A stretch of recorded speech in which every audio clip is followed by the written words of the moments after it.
Hello and welcome back. I've managed to run from one studio to the other and get myself onto my Der Herringmeister podium. Welcome to Red Herrings, the next headline game. This is massively multiplayer, no hot seats in this game, and it's a lot of fun. We have hit that £1,000 milestone, so we will be having a hosts face-off at some point in the future. Can anyone join, or is just the host? What, for Deal or No Deal, Pinecone? That's just the host, but you can join in this game. This is a massively multiplayer game. Make sure you've got the bot, Persephone's Twitch bot, ready to whisper to. And thank you very much for the follow there, Anna Karina. I think that was Anna Karina just following there. Thank you very much indeed. We're going to get to that. That's a logistical problem we'll answer in due course. It's Ollie. Oh, I just felt I went one too early, but on the Deal or No Deal there, but. Hey, it's all for a good cause still. 33-33 going to the banker, and thank you very much to both Ash and Bob for that. So, into Red Herrings then. This is a massively multiplayer game. All the answers are given to you, but can you sort the fact from the fiction? If you'd like to play, you need to come and join the lobby. Is it going to crash? No, it's not. Excellent. Welcome to the game. So, for this game, you need to whisper a letter to Persephone's Twitch bot, A through P. That's all you need. Thank you to Aspie, who has written the question pack for this. This was proofed by me. I'm not going to thank myself. I don't have that much. I'm not quite that conceited, but thank you very much to Aspie for writing this question pack. Brother Flush checking in there. That Matt Kelly, that is my younger brother Matt. I'd say little brother, but he's about 5 inches taller than I am. So yeah, Matt Kelly, my brother. Thank you for joining the game. Thank you for coming to watch tonight, Matt. Lovely today, this afternoon, whatever it is. Lovely to have you here. Welcome. So we've got room for a few more. We've got 2 more rows that could potentially be filled. But if you've not played Red Herrings before, do come and have a go. It's really good fun. I think you'll enjoy it. I've just realised I didn't check the flags, but I didn't have anything flagged incorrectly anyway, so it's all good. Do pop your way in. I'm going to give you till the end of this loop that is currently playing. It means you've got about another minute and a half to join the lobby, so do make your way in. So not sure what else to... Will Ben sing along? There's much else to predict in this game, isn't there? How are we doing for time? So we were due to start this one at 4, so we're running about 15 minutes behind at the moment, which is within tolerance so far. The only reason I'm clock watching so much is not because I'm anxious about finishing on time, but it's just in case I need to shift the game later. So, for example, Gold, Silver or Bronze, which is scheduled for 5:45, that could maybe be pushed. Word Wheels could maybe be pushed. Depends how the other games go. The key is that we need to get to Face Off for 9 o'clock. So... yes, indeed. So it might be that Gold, Silver or Bronze or Word Wheels is pushed a bit later. I'm thinking we'll see how we get on. If we lose any more time before Gold, Silver or Bronze, it might be that one that gets pushed. Otherwise, probably Word Wheels will slip in after Face Off, and then it's broadly keeping to schedule. You've got about 20 seconds if you want to come and join the game before the sting ends. Not even that. I'll count you back then from 5, 4, 3, 2, 1. Is this on public chat or whispers to the bot? Whispers to the bot. Can't quiz, won't quiz. Whispers to the bot all the way through this game if you would like to answer. Right. That'll do. Let's lock you in. So round 1, as I mentioned, this pack has been written by Aspia Dog, and this is called the Adog Collection.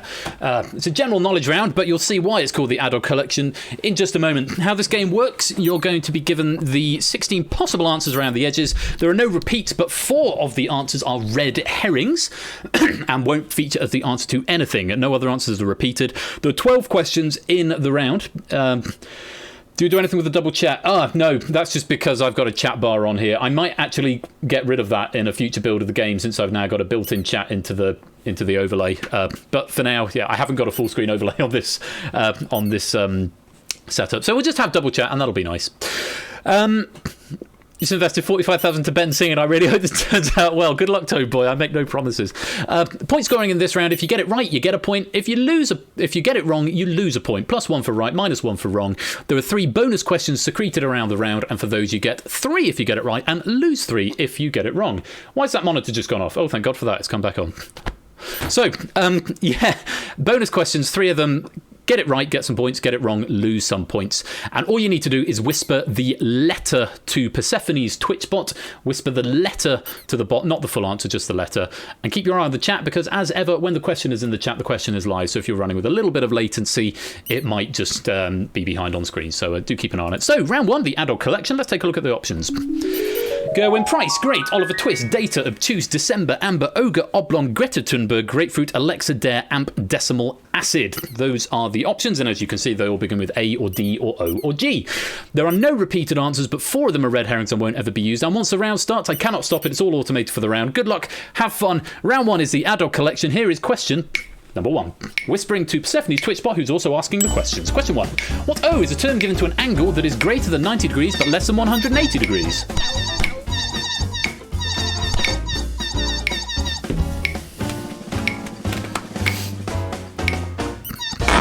That's a sneaky answer coming in there. It's obtuse. You get an obtuse angle. Well done if you got that. 1 point, -1 if you got it wrong. Here's question 2. On a set of traffic lights, which colour comes between red and green to indicate to a driver they should prepare to stop?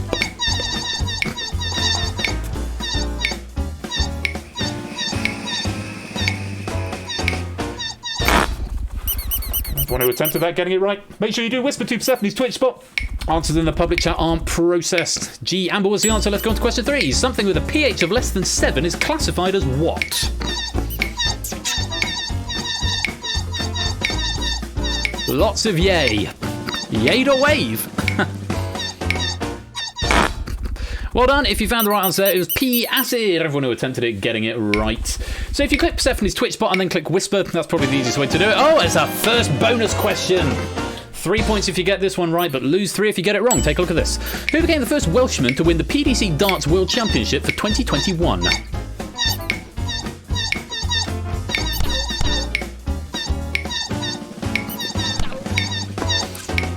Few wrong answers there, some people losing 3 points. A lot of players on 6. So A, Gerwin Price was the correct answer there. Let's go on to the next question. It's question 5. Which Charles Dickens book is also known as The Parish Boy's Progress? Not just about knowing the answer, you've also got to find it up there on the board.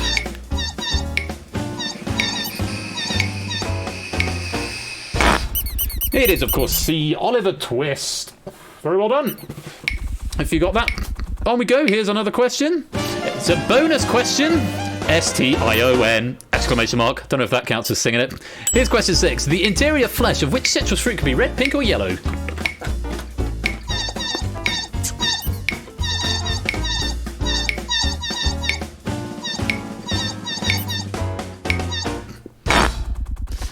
And it's K, grapefruit. Nice points being scored here. Lots of people on 10 points. Number 7. Complete the title of this 1968 movie starring Clint Eastwood and Richard Burton, where eagles what?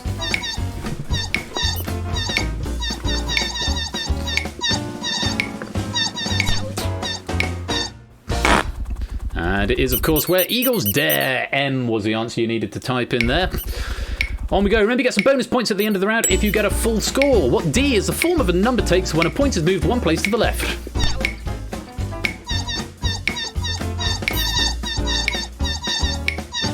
I had to think about this when proofing it, was it? Because I think it originally said right and then I changed it to left. I'm not quite sure. Technically, the point doesn't move. The numbers move around the point, what I was always taught. But either way, it's O, a decimal. Well done if you got that.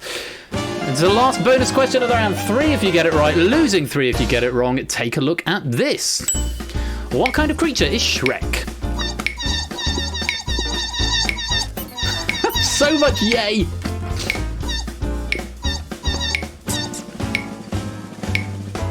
And that's full house. Everybody getting the correct answer there. Very well done. It was H, ogre. Searches for onion. Shrek is life. Well done if you got that. We've had our 3 bonus questions, so just a few more questions. OWAED is the Irish for which month of the year?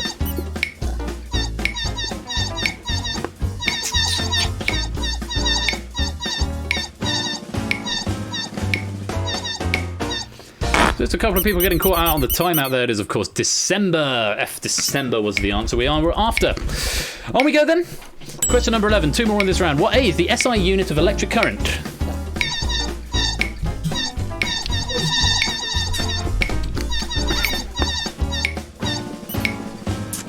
And again, another full house. Everybody getting the correct answer. Very well done. It is, of course, N-amp, short for ampere. One more question in this round. Only 5 options left to choose from if you're keeping track. Here's question 12. Which Swedish activist famously told UN world leaders, "How dare you," when delivering her climate change speech in 2019? My dog knows the answer and she's shouting it at everyone. And a third, not quite full house. El Guapo not getting an answer in time with, of course, Jay Sharon. Greta Thunberg. And the red herrings there. Great, Data, Oblong, and Alexa were not the answers to anything. Bonus 2 points if you got a full house. Quite a lot of them. 22 people getting all of the answers. It seems that people are liking it. They're certainly getting the right answers. We'll see if it goes on any more difficult from this point onwards. But a very, very strong start for all the players there. We need a bit of light relief after what's gone on in the Deal or No Deal studio earlier on. And Deciphered was a bit heavy as well. So let me just go and check something, because I see a great big number has changed up there, and it's something I probably missed. So let's just go and see what's happened. Holy potatoes! Dave, DMMJRB here, popping in and out for the stream, but keep going, Ben and crew, all for a great cause. £200 donated from Dave. That is unbelievably kind of you. Thank you so much for the £200 donation there, Dave. Did you claim a reward? That's the other question. I have to look at them. Yes, Dave has claimed one of the rewards, and Mrs. Flush has just got back from doing the groceries by the looks of it. 4 or 5 available. Thank you so much for that, Dave, that donation, and I'll get in touch with you shortly to discuss what Mrs. Flush is going to draw for you. Not to take away, of course, from Brother Flush, donating £20. Top work, small brother, he's saying. Thank you very much, Matt, for the donation of £20 there. We're at 12.20 is the total so far. Good. That's where we're up to so far. I'm not going to go through the scores. You can see them all there. Let's go on to round number 2. I think this one will maybe test you a little bit more. This round is cartoons. Not a picture round, not a music round, just a straight cartoons round. Slightly different rules to this round. What you've got to do is answer the questions A through P again as before. However, the difference this time is if you get it wrong, you are frozen out of the next question. All right. So if you get it wrong, you can't lose any points, but you get frozen out of the next question if you get it wrong. It's also a bit of a time round. So if you answer correctly in the first 5 seconds, you get 5 points. No, you don't. You get 3. No. I can't remember the scorings. My brain has gone completely blank. Is it 5-4-3? Or is it... No, it's 3-2-1. 3. Thank you, Brennan. Remember how my own game works. It's 3-2-1. 3 if you answer in the first 5 seconds. 2 if you answer in the next 5 seconds. 1 if you answer in the last 5 seconds. Pretty sure it's 3-2-1. And then the bonus questions. Again, there's 3 bonus questions where if you get them right, you get a flat rate of 5. Timer is obviously off for the bonus questions. So flat rate of 5 if you get the bonus questions. That's it. So answer quickly, you get 3. Slightly less quickly, you get 2. Slightly less quicker than that and get them right, you get 1. Hi, baby. Megs is back from the shop. You've got another commission going to be coming in quite soon. I'll talk to you about that once this game's over. So yes, 3 bonus questions. You can get frozen out on a bonus question if you get it wrong, and what you don't want to do is get frozen out of a bonus question if you can help it. So however you want to play it is up to you. Let's reveal the options for the cartoons. Peppa Pig, Real Monsters, Fairly Odd Parents, Rugrats, Recess, Futurama, The Backyardigans, Teletubbies, Atomic Betty, Grossology, Numberjacks, Teenage Mutant Ninja Turtles, Galactic Football, Weibaloo, SpongeBob SquarePants, and The Simpsons. Those are the answers. These are also not going to come in the form of a question. You're going to get... Well, you'll see. I'll leave it for you. But it's not going to be a straight question. You've got to... use some logic here. But we'll find out. How's it going to go? Round 2 is cartoons. Good luck. Have fun. Here's question number 1. Betty Barrett, Sparky, X5, Admiral DeGill, Maximus IQ. So yes, you've got to match the characters to the cartoon. A bit more sparse here. Quite a few people getting it right. Atomic Betty was the answer to that one. Atomic Betty. If you got it wrong, you're orange and you're frozen out of this question. Here's number 2. Oblina, Ickis, Crumb, The Grumble, Zimbo. I ain't got a Scooby-Doo on this one. I mean, I would have looked it up when I proved it, but I didn't retain that information. Quite a few people getting it right. Real Monsters. B is what we were after there. B. 3 people frozen out. On we go to question 3. And it's the first bonus question. Bad luck to Connor, Benz, J. And I think that might be my brother on 17 there. You're frozen out of this bonus question. 3, 4, 5, 6. Flat rate of 5 points if you get this one right.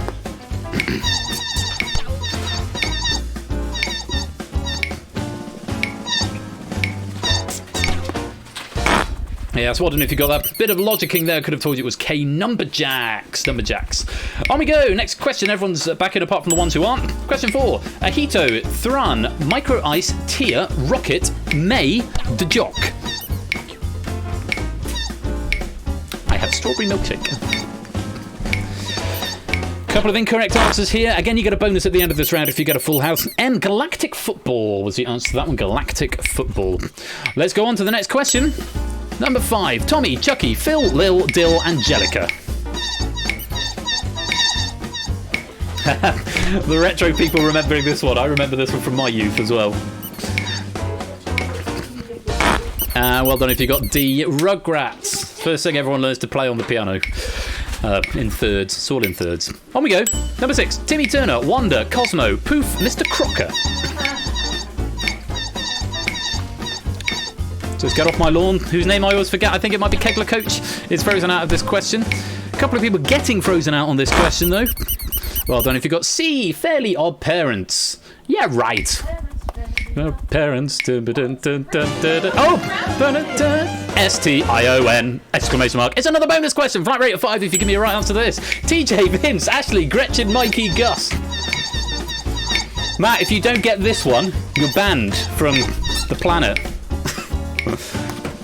My brothers and I, we used to watch this show so much as kids, and apparently a lot of you did as well. It was, of course, E. Recess. Well done if you got that one. On we go. Scandalous! Quite right, AJ. Pablo, Tyrone, Unica, Tasha, Austin. Only a few answers going to be left to choose from at this point. Can you logic it out? Only a couple of people have so far.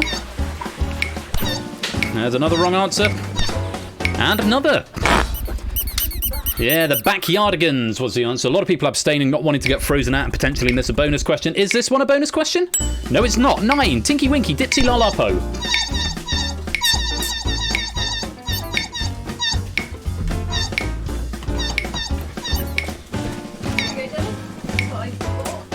Just the one wrong answer there and a couple of freeze outs. Yes, of course. H, the Teletubbies, E-O, which is apparently banned, or they wanted to ban it because it discouraged children to speak properly. Weird world we live in. It's the final bonus question of the round. Flat rate of 5 if you can get this. Donatello, Leonardo, Raphael, Michelangelo. New jumper. Like it. Nice. People are feeling very sad that they're frozen out of this question, possibly. Oh no, AJ's found the wrong answer. I don't know if it was a typo or just didn't know. But it was, of course, the Teenage Mutant Ninja Turtles down on L. Now has more my era, says Tyson Bain. How many more questions have we got? 2 more. Number 11, Abby and Ty Archer, Labrat, the director. Trickier one. We're running out of answers to pick from. Bear in mind there are no repeats. But still a lot of people sitting this one out. The answer was J, Grossology. One more question. You might as well have a go at this one, even if you don't know it, because you can't get frozen out again. Question 12. Knock Tock, D Lee, Lau Lau, and Yo Jo Jo.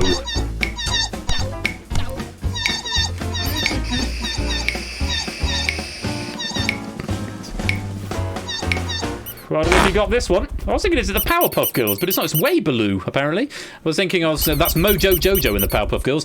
Red Herrings there with Peppa Pig, Futurama, SpongeBob SquarePants, and The Simpsons, and that's the end of round 2. Keshi and Drew Dave Tom getting a 3-point bonus for getting 100% there. Slightly fewer players than the 22 who got 100% last time, and it's made a big difference to the scores. Keshi now in the lead with 61. Clive's got 55. Drew Dave Tom and Hodder's in joint third with 51 apiece. Yeah, a bit more challenging that round, but hopefully a lot of fun and bringing back some memories for some of you folks. So those are the scores at the end of round 2. We're going to go on to round number 3. Difficulty curve's going to continue to ramp up round 3, and the award goes to Brit Edition. So a little bit of a music round, but without the music in this case. Only 9 questions in this round, and nine questions and 12 options, so still got 3 red herrings to try and avoid. And again, there'll be no repeated answers. In this round, however, it's the accumulator round. So how the point system works, you get 1 for the first one you answer correctly. The next one you answer correctly will get 2. The next one will get 3. Abstaining does not break your streak, so you can go 1 and then 2 and then 3 and then abstain from the 4th question and then get the 5th question right. You'll get 4 points. So you get 1 for each increasing one. Abstaining does not break your streak, but getting it wrong does. Okay, so if you get it wrong, you break your streak. If you get it right, or you abstain, you don't break your streak. Okay, but you've got to get it right, obviously, to get the points. So there's 45 points if you can get all of them, and plus a bonus 5 points at the end if you get all 9 correct. Let's take a look at the options. Coldplay, Parachutes, Justin Timberlake, Justified, Adele, Arctic Monkeys, Bastille, Robbie Williams, She's the One, Kaiser Chiefs, Kings of Leon, Jessie J, Tom Jones, Keane, and Westlife. Okay, and the award goes to Brit Edition. Is around 12 options up there. 9 are correct, 3 are red herrings. Good luck, have fun. Here comes question number 1. No bonuses in this round, I should say. Just the accumulators. Number 1, best British video in the year 2000. A little think. Might as well have a go at this one. No penalties, obviously, for breaking a streak of 0. Well, you break the streak of 0. But you might as well give it a go. It was Robbie Williams, She's the One, won the best British video in 2000 at the Brit Awards. On we go, number 2. British Breakthrough Act 2005. You go purple if you're on a streak and blue if you're not. Wow, lots of wrong answers here. I know what I'd have gone for, but I have double-checked all these. It was K, Keen, on appropriately lettered tile. I would have gone for something else there, I think, but it was Keen was the answer. On we go. Critics' Choice in 2008. Purple if you're on a streak, blue if you're not, green if you're right, red if you're wrong. Remember, you don't have to answer if you want to preserve your streak. A lot of red in there as well. It was C, Adele. Adele won the Critics' Choice in 2008. I'm going to stand because I'm getting a cramp in my foot, but I'll still read the answers from here. Number 4, Best Pop Act in 2002.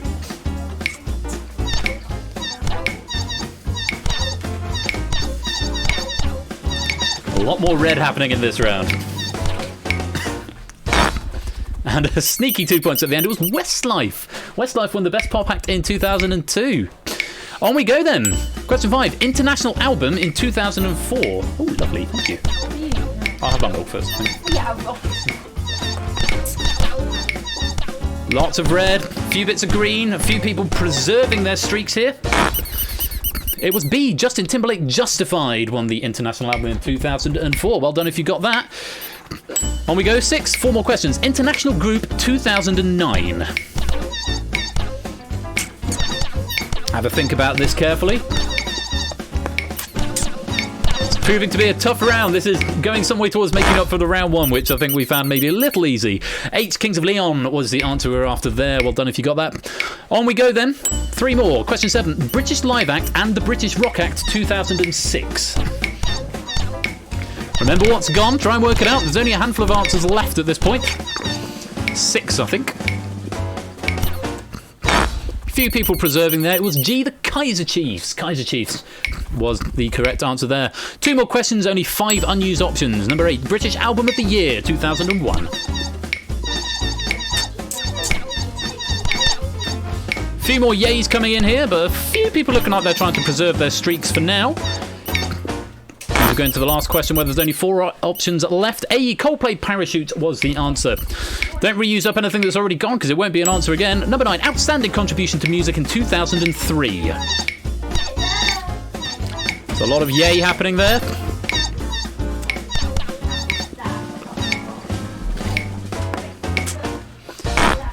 And there we go. It was J, Tom Jones. J for Jones. Well done if you got that. Red Herrings there with the Arctic Monkeys, Bastille and Jessie J.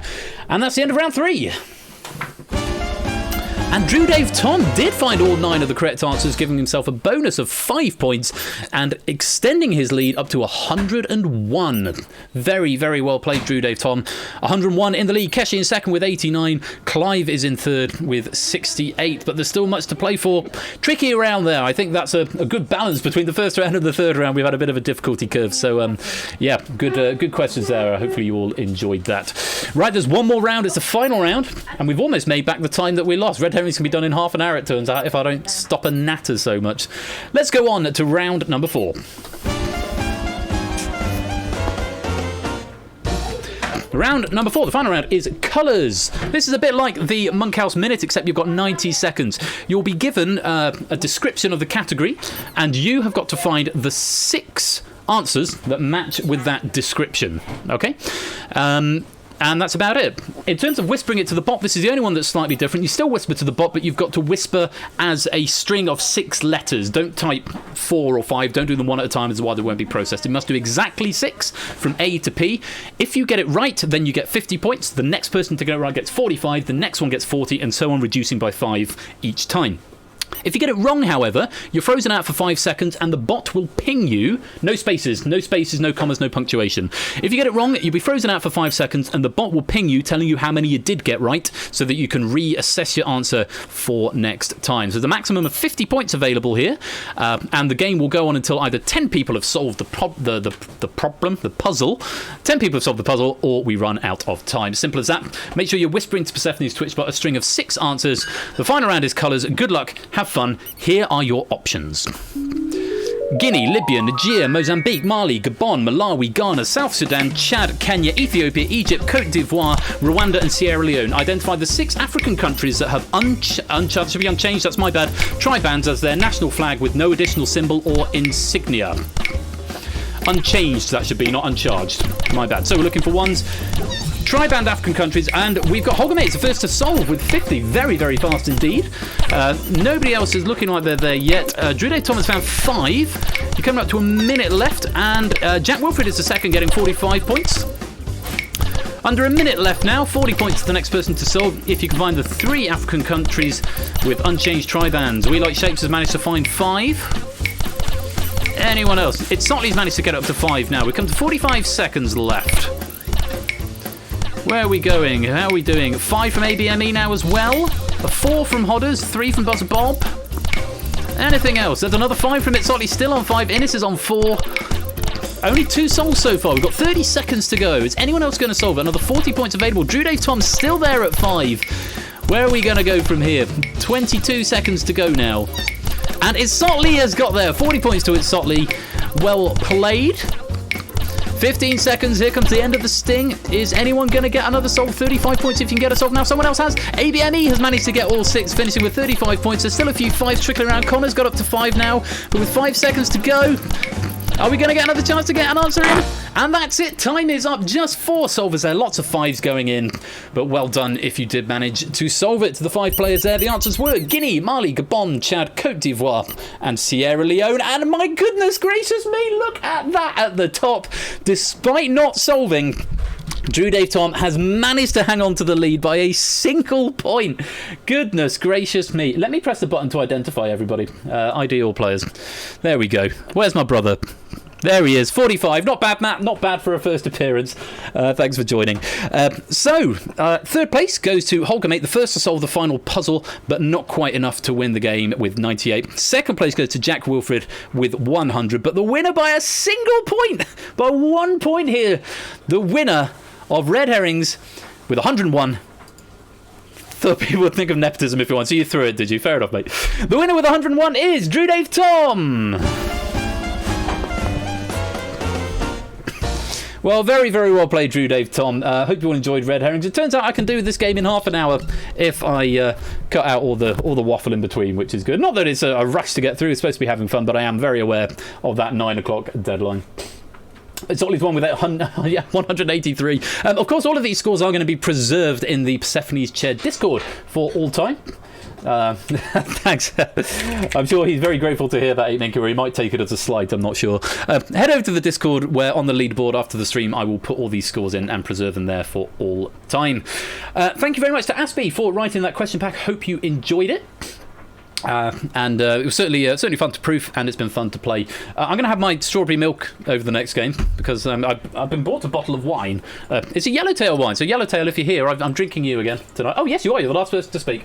There was singing really early on. Yeah, I did a bit of singing in the bonus question. You can have that. So Next game. Let's move right on because time makes fools of us all. The next game on the docket is Bidding War. Bidding War is a bit of more of a serious game. There's 21 hot seat spots available for this game, but there is a lobby game that you can take part in as well. This has got a question pack written by Now Cut That Out. My view of this pack, I didn't proof this. This was proofed by Score Count, to whom I'm very grateful for jumping in and proofing this pack. My view of this pack is that this is pretty tricky, but who knows? It's supposed to be a tricky game. There's a noise. There's another noise that has just come in. Who do we need to thank for another donation? We have got a donation of £40 from DC Simmons. My red herring score likely to be my highest of the day. Thank you very much indeed, DC Simmons, for the £40 donation. Just trickling over the halfway point towards that next milestone and Meet the Flushes, where I'll have an AMA with myself and my wife, and you can ask us anything you like, within reason. So that is coming up if we hit £1,500 at £1,260 at the moment, which is absolutely fabulous. There are some rewards still there as well if you would like to go and take advantage of those. Merch, Mrs. Flush likes to draw things. There's a couple of emotes left as well. So I'm going to roll the credits and we'll get set up for the next game and we'll go on to play Bidding War with questions from Now Cut That Out. Congratulations again to Drew Dave Tom. You're the winner of Red Herrings today.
What you're going to hear about today is nothing short of a miracle. It's dramatically new, made possible only through years of research, inventions, and innovation.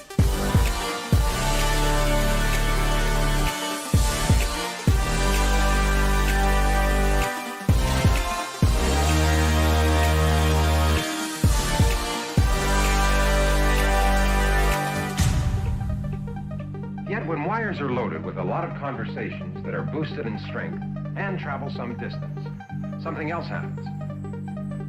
Let me show you. You see, instead of sounding like this, your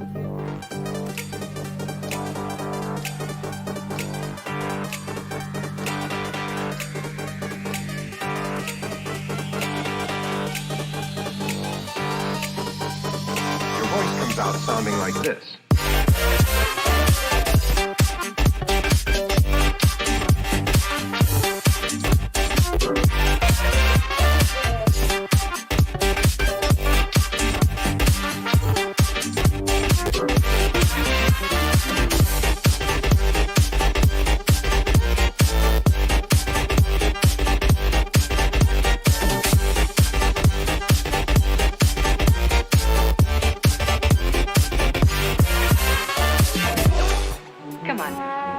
You to meet a great new star.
Welcome to Bidding War.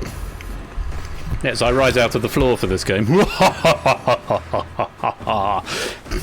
Welcome to my lair. Warriors, come out and play. I've never seen that film, but I'm aware of that meme. Welcome to Bidding War, the game where all the instructions will be explained as we go. 21 of you can come into the hot seat. I think you can self-exclude on this game. Pretty sure you can. So if you just want to play in the lobby game, that's completely fine. The experience of the lobby game is virtually identical to the hot seat game, except A, I can't condone answers, and B, once you go to 0, you can carry on playing. If you're eliminated from the hot seat game, you can carry on from the lobby game. That is worth bearing in mind. But this is Bidding War. 21 warriors will step forth, and only one can emerge as the victor of the war. May you all find favour in the wars to come, but for now, let's open it up and hope that TwitchLib doesn't crash. To join the game, please enter the code SJNZ. Not too bad, not too bad. Seems to be opening for now, no problem. Oh yeah, you'll be pleased to hear I've changed the screechy sound for leaving the lobby and getting it wrong. There's some more donations have come in as well. Thank you very much to Mr. Quizworthing for the £5 donation. I'm assuming that's Mr. Quizworthing. It's your handle on Twitter. And from Kegler Coach just now, £10. My lawn's under snow right now. It's no need for fertiliser. Thank you very much for the £10 donation. A reminder that everything that you donate today, everything that we raise, will be going to support Samaritans, who are a fabulous charity working here in the UK, whose main mission is to ensure that fewer people die from suicide in this country and further afield as well. So a great cause. Thank you for your continued donations. We're up to $12.75 in the donation bank now. Right, I need 21 of you at least. We've got 7, 14, 21, 28, 29, 30. We're 31 in so far, which is lovely to see. A reminder, this question pack has been written by Now Cut That Out, aka Toots, who is kindly sitting this one out. But if you want to get into the hot seat, you need to join this lobby, which I'm going to lock up in just a few minutes. We budgeted an hour for this game. After this game, I'm going to go for a little break while we have gold, silver, or bronze, and then we've got Google that a little bit later on. So as the title suggests, this is all about bidding based on categories, how confident you're feeling. The more you bid, the more points you stand to win. The fewer points you bid, the fewer points you stand to win, but also it makes it more difficult to progress in the game. Everything will be explained as we go. I think that's probably long enough, so I'm going to count you back from 5, 4, 3, 2, 1. Just snuck in the nick of time there, Ash. Well played. Let's lock you in. So, of the people who have joined the lobby, let's find out who's going to take the podiums. Time to select the 21 warriors. Arden Fetz. Inisk. Boy Gems. It's _Oakley _ Mogra 123. Sterner 098. Drew Daftum 1997. Keller Coach. Dogfish 44. Brigwither. Samster Sinster. PR00GS.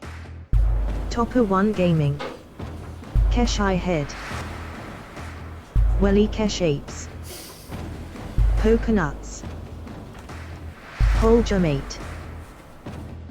Pinecones 53. Conorm 27. Jack Wilfred.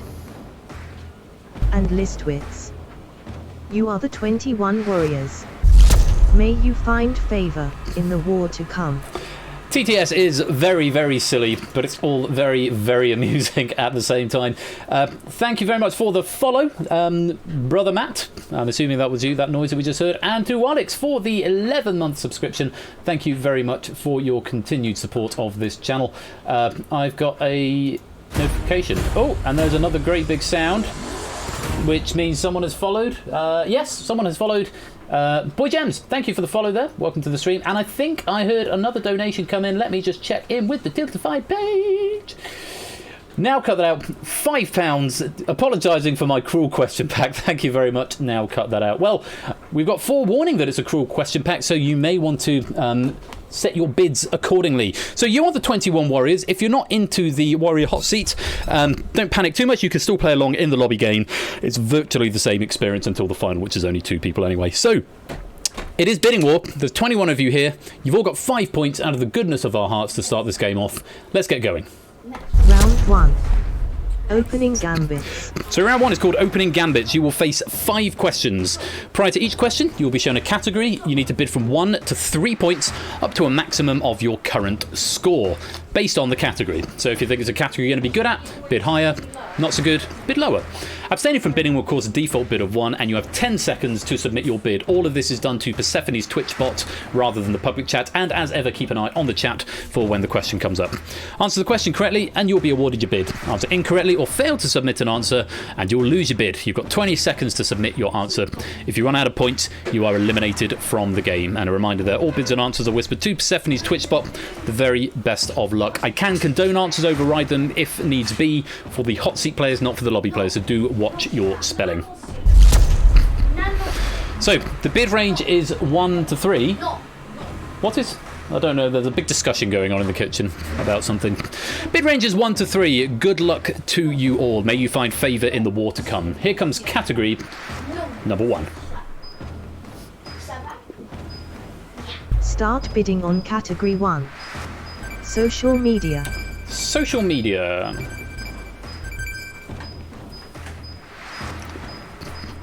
Time. And that's time. Get ready for the question.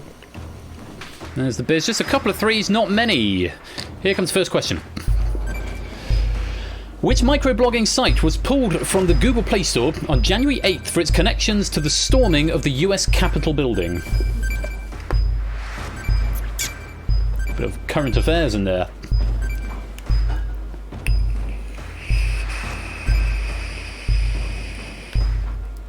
Time. That's time. Answers coming in. It was Parler. Well done if you got that.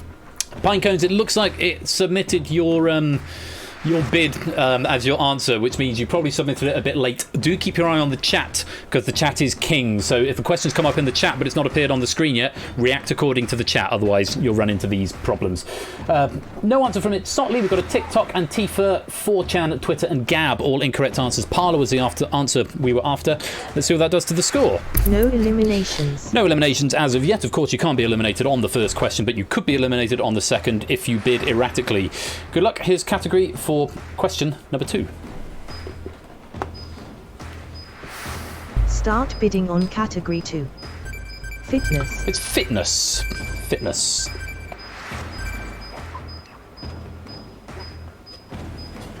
Time. Get ready for the question.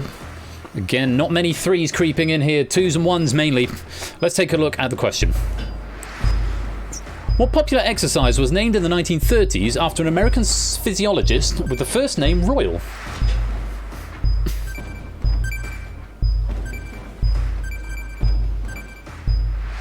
Few seconds left.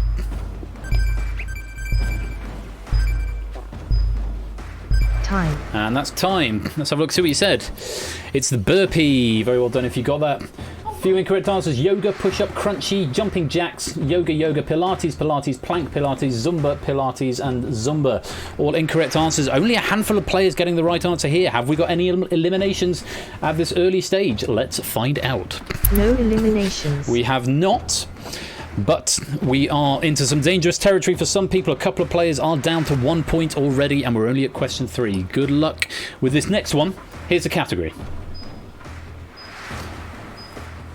Start bidding on category 3. Food. It's food.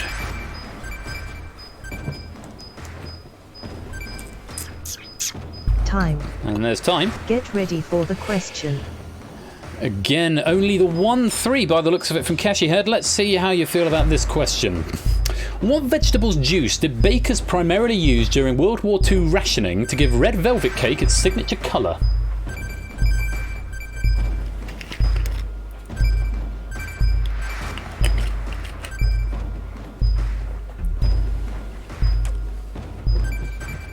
And there's an answer from everyone in the hot seat. See what you said. It was beetroot. A couple of people going for tomato. Tomato famously is actually a fruit rather than a vegetable.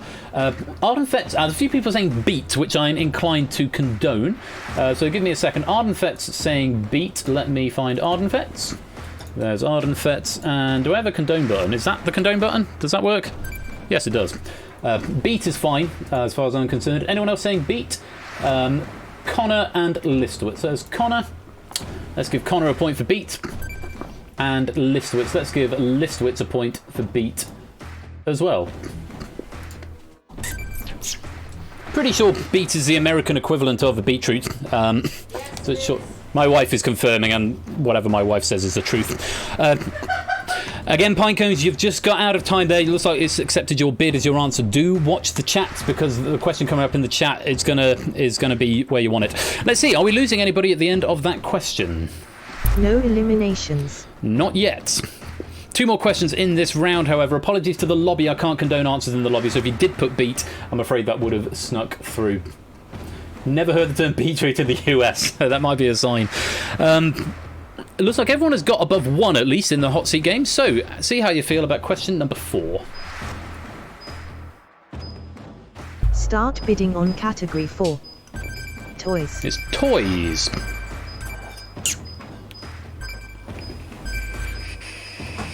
There you go, Pinecone. Time. You got the hang of it. Get ready for the question. A few bids in here. 2s, 1s, couple of 3s. Here's question 4. Lily Leddy's El Hombre Elastico was the Mexican version of which American toy that debuted in 1977? And thank you very much for that follow. I'll look at the right page. Camina87, thank you for the follow. Welcome to the party. Just a couple of seconds left now. Time. The answer was Stretch Armstrong. Well done if you got that. Boy, Jim's going for Stretch Hulk. Right idea, Stretchy Hulk, but unfortunately not the right answer. Thank you for the follow, Lucario. Welcome to the party. Barbie, Mr. Potato Head, Stretch Man is not close enough, I'm afraid. Proogs, Stretchy Man, Elasto Man, Jack in the Box, Slinky, G.I. Joe. Good answers, but Stretch Armstrong is what I needed there. Have we got any eliminations at this point? Pinecones 53. You have been eliminated. Bad luck, Pinecones. You're out of the game. You may continue from the lobby, though. We're down to 20 warriors, and we've got 1 more question in this round. Take a look at the category. Start bidding on category 5. Shakespeare. Shakespeare, one of my favourite categories, as you well know. Bids in from all the hot seat players. Get ready for the question. So let's see how you fare with this one. Question 5. Alfred de Vigny's Le Mort de Venise is a translation of which Shakespeare play?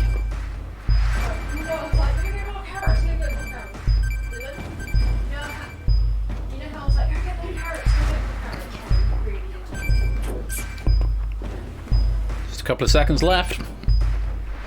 Time.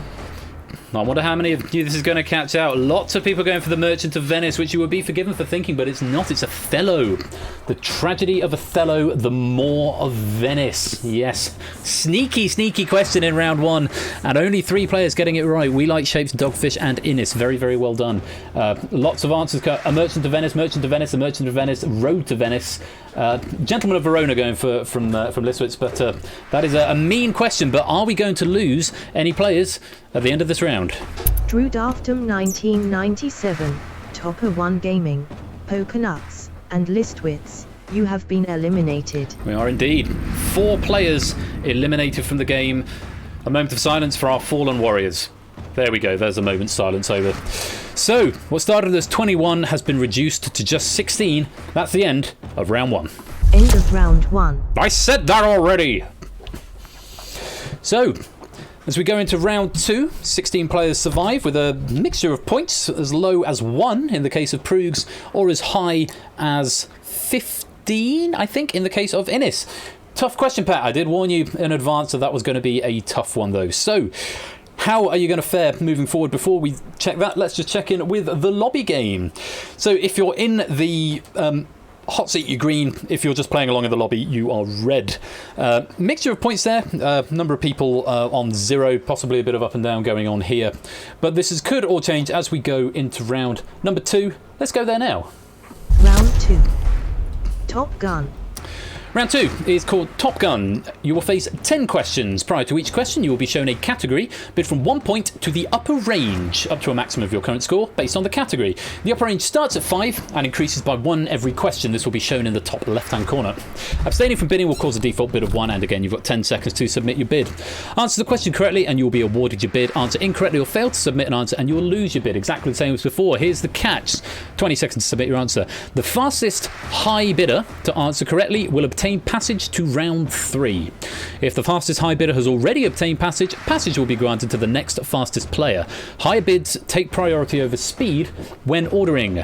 That's the trick here. So if you bid high, you've got more of a chance of getting passage than if you bid low. But of course, if lots of people get it wrong who have bid high, then it will fall down the chain. And of course, with that bid increasing as it goes, then there's potentially... yeah. It makes it interesting, put it that way. Sort of lost my train of thought a bit there. Yeah, so fastest high bidder obtains passage. You must have obtained passage by the end of question 10 or you'll be eliminated. We may not get to 10 questions if we lose enough players beforehand. We will find out. 16 of you remain, only 10 of you can go forward. Let's go to round 2. Careful with your scores. The bid ranges from 1 to 5. See how you feel about this category. Start bidding on category 1. UK soaps. UK soaps.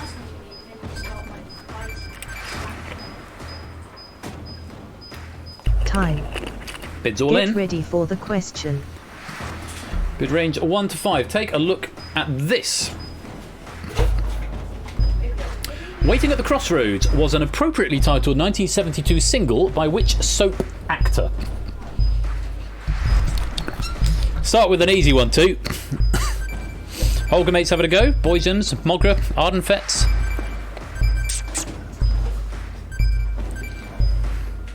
Time.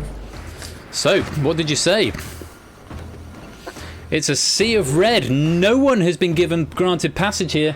The answer was Paul Henry. Got Dove, Bill Roach, Noel Gordon, Patrick Swayze. Nope, someone from Crossroads. Oh no, Benny Hill, Benny out of Crossroads, Johnson, William Roach. That is a tough opener. Paul Henry. What's the answer we're after? No one getting it right, so no one's going to be getting passage. Is anyone going home? It's _Lee_ Brigbuther and PR00GS. You have been eliminated. Indeed, 3 warriors Passage has falling. not been granted to any player. No passage have been granted, and 3 warriors falling on that first question right there takes us down to 13. And with no one getting passage, it means there's only 9 spots in the next round. Scores are looking a bit sketchy. Bid range is 1 to 6. Take a look at category number 2. Start bidding on category 2.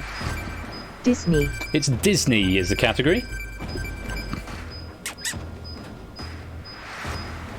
It's like all hot seat players Time. have got a bid in. Get ready for the question. Most of them bidding 1. Keshi has gone for 6. Ardenfetz has gone for 5. Let's take a look at the question. It's the doggone happiest was a tagline used for the re-release of which Disney film?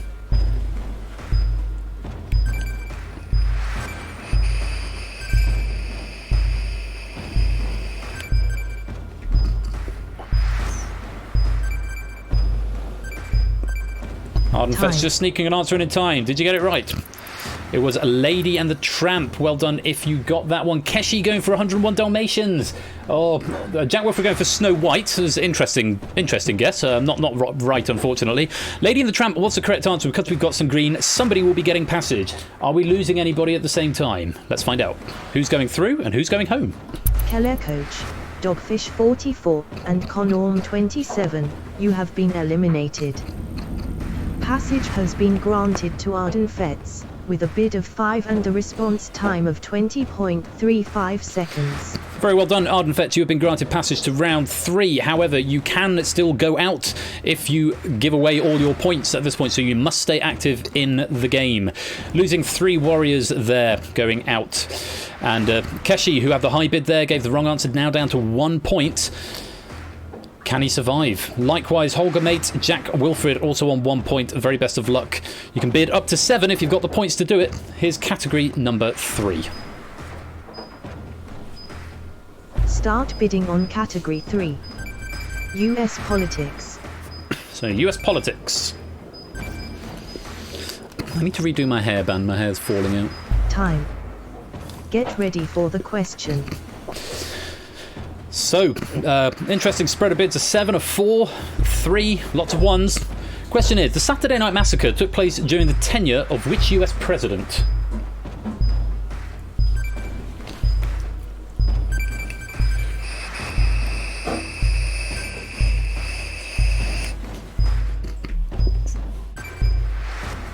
Wait for an answer from Arden Fetz. Time. Just out of time there, but only a bit of one on the line here. Nixon was the answer. Wrong answers. Ronald Reagan, Lyndon Johnson, Eisenhower. Now cut that out. Now cut that out has what? Now cut that out has bested me yet again from Keshi. Reagan and McKinley, all incorrect answers. So we've got some green. Let's find out who's going through and who's going home. Keshi Head and hold your mate. You have been eliminated. Bad luck.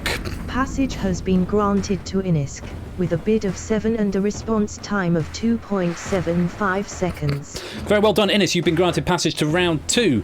There are theoretically 8 spots left in round 2, but at this point, we're up to what? Question 4? Question 5?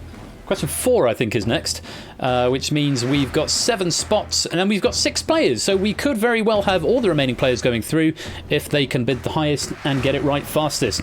Good luck. Here is the category for the next question. Start bidding on category 4. Video games. Video games. Bid carefully. Arden Fetch, you're going to get a bid in? Time. Just sneaking a Get bid in at the ready last for second the there. Bid of question. 2. High bid looks like it's 5 from Jay Turner here. Let's see what you make of this question. Trigger Happy Havoc, Goodbye Despair, and Killing Harmony are subtitles of games in which visual novel series? Samster, I think, was the first to answer there. Innes has also answered with a high bid, but has already got passage. Jay Turner has now answered with the high bid. Are they right? Let's find out. It's Danganronpa is the answer, which is not something I've heard of, I must admit. Lanoir, Pong, Fallout, and Steins Gate were the answers that were given that were all incorrect. We have got some green, including from a player who has not already been given passage. Passage. I'm tripping up my dialect. Let's find out who's going through, who's going home. Mogra 1, 2, 3. You have been eliminated. Mogra's out of the game. Passage has been granted to Samster Sinster, with a bid of 2 and a response time of 4.93 seconds. Very well done, Samster. You have obtained passage to round 3. We will see you there. 4 players remain without passage. Bid range is 1 to 9, though the highest score of those players is with We Like Shapes with 5. Take a look at the next category. Start bidding on category 5. 20th century music. 20th century music. What do you think about this? Jack Wilford making his goodbyes now. Time. Get ready for the question. So, 1s and 2s all round. Apart from We Like Shapes, who's gone 4.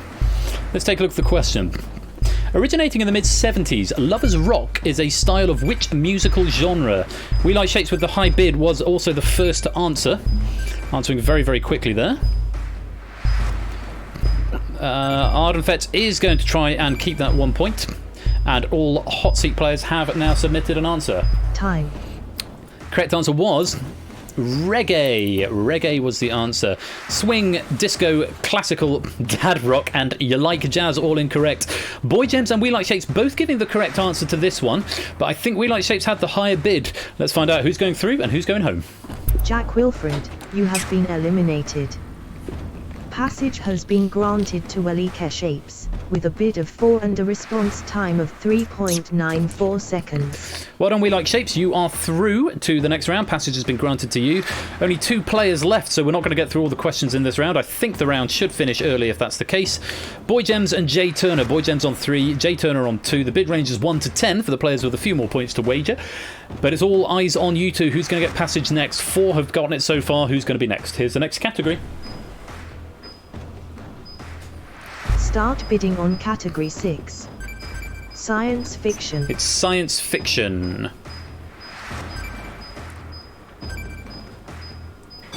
Time. And there's time. Get ready for the question. Boy Gems and Jay Turner both bidding 1.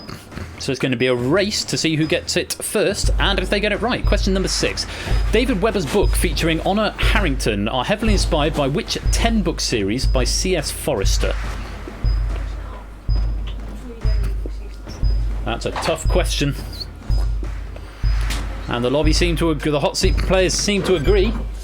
There is an answer coming in from Boy Gems and from Samster at this point. It's Horatio Hornblower. Incorrect answers, Spaceland and Chronicles of Nope. Which does mean there's no one going to be granted passage this time. Samster is in danger of dropping out of the game despite having passage. Can he survive the rest of the round?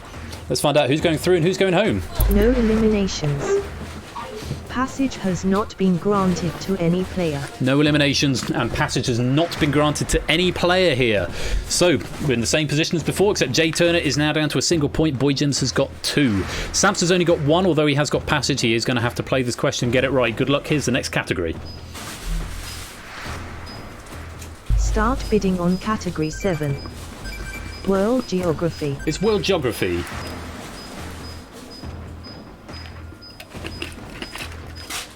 Time. Get ready for the question. Again, Boy Gems and Jay Turner both bidding 1 here.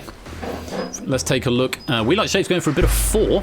Here's question 7. Carcross Desert, typically considered the smallest desert in the world, is located on which continent?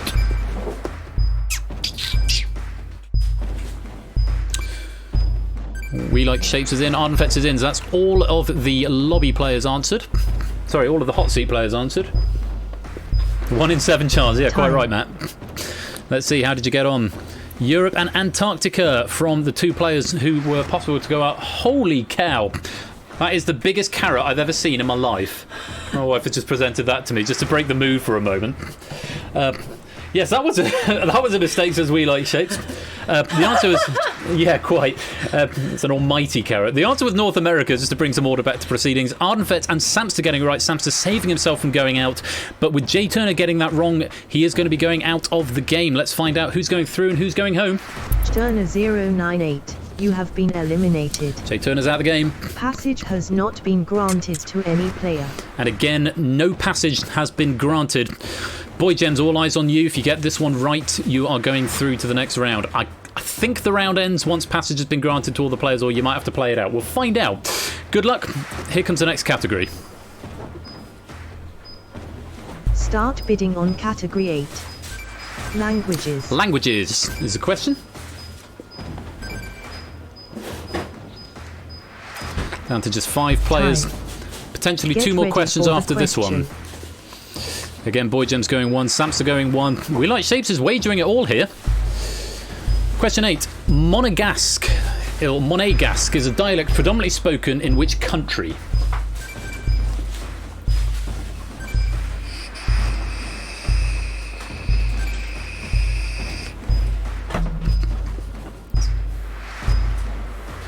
And all hot seat players have answered. Time. Have they answered correctly?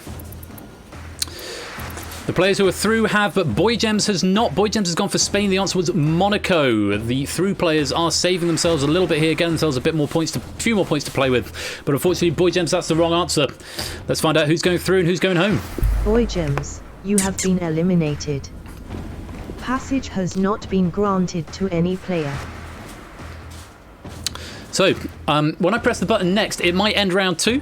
Or it might force you to play out these remaining questions. Even though you've been given passage, you've still got to survive and maximise your points. Or it might end the round. We'll find out. I'm going to press the button now. We'll see what happens. Nope, it's another category. You've got to play it out. 2 more questions. Start bidding on category 9. Superhero Comics. Superhero Comics is the next category. If you all bid 1 from this point onwards, you can all guarantee your safety through to the next round. But get ready for the question. You have got to play out these questions. Everyone is going 1, trying to make sure they maximise their scores, or minimise the loss, I should say, going into the next round. Question 9. DC Showcase number 4, often considered the birth of the Silver Age of comics, featured which hero on its cover?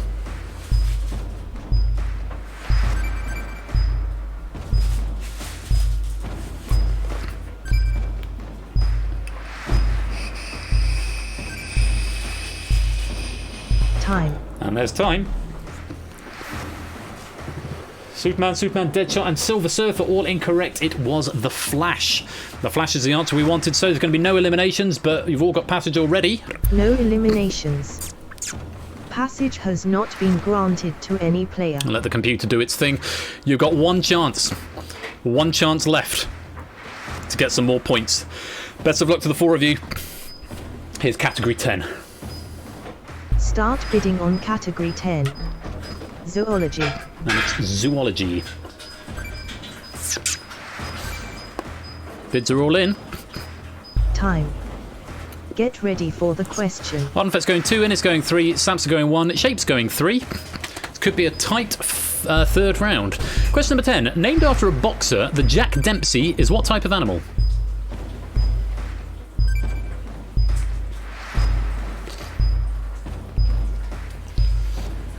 Shapes is in. Ardenfets, you're going to proffer an answer? A couple of seconds to do it if you want to. There we go. Time. Let's see how you played. Dog, fish, fish, dog. Interesting that you've gone in that particular way, but yes, it was a fish. A kitchlid fish, to be more specific. So, Shapes and Fets, you're going to lose your stakes. Samster and Innes, you're going to double your stakes. That is now the end of round 2. Let's find out who's going through and who's going home. No eliminations. Passage has not been granted to any player. And now it should end round 2 when I press the button again. End of round 2. Yes, it does. You'll be relieved to hear. Well, very many congratulations. We started at 21, we dropped to 16, and after round 2, we have got just 4 players left. Samster clinging on for dear life on 3. We Like Shapes down on 4. Ardenfet's on 6. Innes is on 19 and ahead at the moment. Let's go and check out what's happening in the lobby game in the meanwhile. Wow, we've got 33. I think that's Oni, who didn't get into the lobby game but is ploughing ahead 33 points in. So he didn't get into the hot seat game but is ploughing ahead in the lobby game 33. Very, very impressive. Everyone else who's still got a positive score is in the lobby game, in the hot seat game. Why do I keep getting those mixed up? Sort your life out, Ben. Right. Let's go on to round number 3. Round 3. Survival of the fittest. Round 3 is survival of the fittest. You'll face up to 8 questions. It won't be 8 questions, it will be a maximum of 2 questions. Prior to each question, you'll be shown a category. Bid from 5 points up to your current score. Based on the category, abstaining from bidding will cause a default bid of 5. If you've got fewer than 5 points, then you probably won't be able to bid and it will just default to your score. You have 10 seconds to submit your bid. Answer the question correctly, you'll be awarded your bid. Answer incorrectly or fail to submit, and you lose your bid. Same principle as before. However, at the end of each question, the player or players with the lowest score will be eliminated. Play continues until only 2 players remain. So we could just have a 1-question round 3 here. We could have a 2-question round 3, but we will not have more than that. The very best of luck to you all. Samson's gone that alarming shade of red because he is the player currently in danger of going out with the lowest score. Very best of luck to you all. You can bid from 5 up to your maximum score. Take a look at this category. Yeah, 5 to infinity. Start bidding on category 1. Technology. It's technology. And that sound means host. Thank you very much for the host. Time. Samster and We Like Shapes sitting this one out. Because, of course, they have to because they've got fewer than 5. And they're staked in. Let's take a look. Using televisions and monitors, what does the O stand for in the acronym OLED? Innes is in. Ardenfets is in.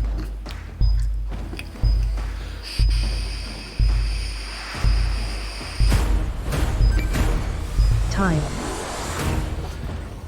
There's noise. That means someone is following. Thank you very much for the follow. It looked like We Like Shapes got an answer in, but Samson didn't. Lambahagi, thank you very much for the follow. The answer there was organic. And with Samson not proffering an answer and We Like Shapes getting it wrong, along with Innes and Ardenfets as it happens, it means that we're going to lose Samson and We Like Shapes at the end of this question. Let's do that now. With a score of 0, it only zooms in on one though. And Welike Shapes, you have been eliminated. End of round 3. And that's it. Just like that, round 3 is over. Does penalise both if you're in that position. A one-question round 3. Ardenfet's finishing with a score of 1 and Innes with a score of 14. You two are through to the final. Very many congratulations. Let's see if that did make any difference in the lobby game. It really did. Innes now in the lead with 14 and Oni looks like they bid quite high, getting it wrong, dropping down to 10. Negative scores on the top row. Non-players, Oni on 10, Ash on -2. I think that's Matt on -5, Not a Jumble on -9. Wide-ranging scores here, but not going particularly high. I did warn you it was a tough question pack. But we are into the final. Ardenfet's going through with 1, but Innes going through in the lead with 14. You two are going to battle it out in this final round. Let's go there now.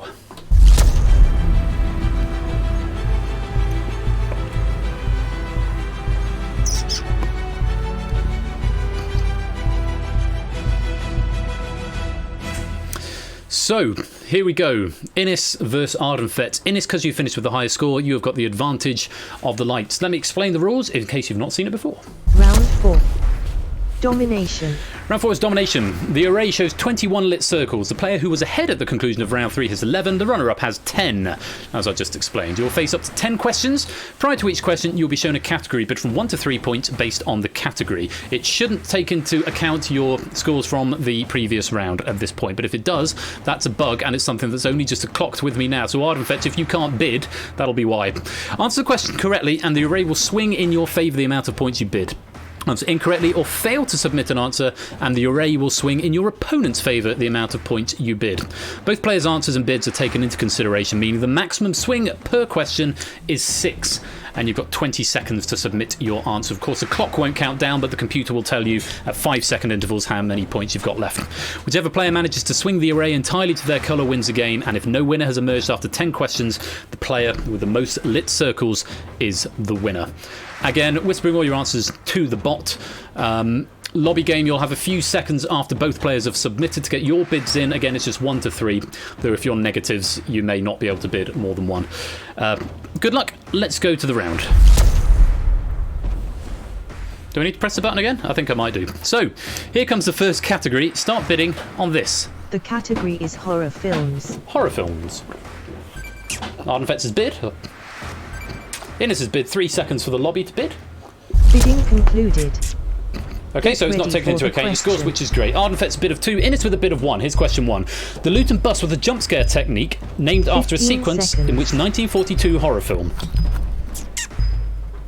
10 seconds. 10 seconds. Innes is in. Ardenfet's is in. 5 seconds lobby to get your answers in.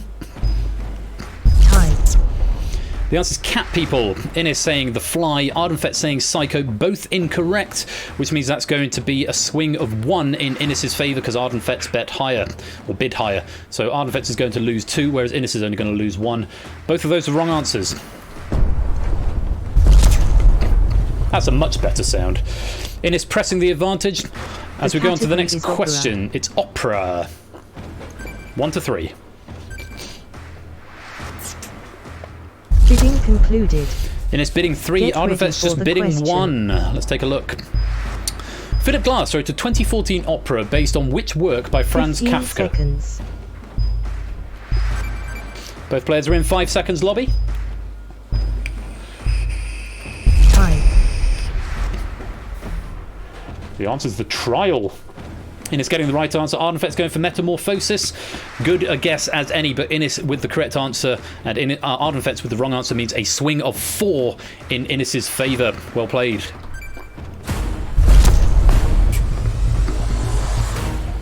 So pressing your advantage, Ardenfet's just with 5 pips art. left. The category is art. Get your bids in. Thank you for the follow, Mitch P81. Welcome to the stream. Bidding concluded. Ardenfet's going for a safe bid of 1, Innes for a bid of 2. Here comes the question. How many legs can be seen in Botticelli's painting, The Birth of Venus? Innes is in. Ardenfet's is in. 5 seconds lobby. Time. Innes going for 6. Ardenfet's going for 0. The correct answer is actually 8. So both players incorrect. That is going to be a swing of 1 in Ardenfet's favour. Pushing the advantage back a little bit. The category is anatomy. Anatomy is the next category. Get your bids in. 3 seconds lobby. Bidding concluded. 2 apiece. Get ready for the question. Take a look at this question. In anatomy, the word knuckle refers to which part of the human body? 15 seconds. 10 seconds. I'm going to think. Innes is in. 5 seconds. Ardenfett's just sneaking an answer in time. And you don't get the 5-second grace time because of the time was already that low. The answer was the neck. Going for nose and knee, some N-sounding words, neither correct. That's going to be a deadlock, and it's going to stay the same.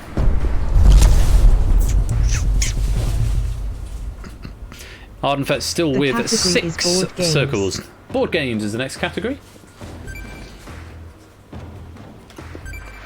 Both players have bid. Bidding concluded.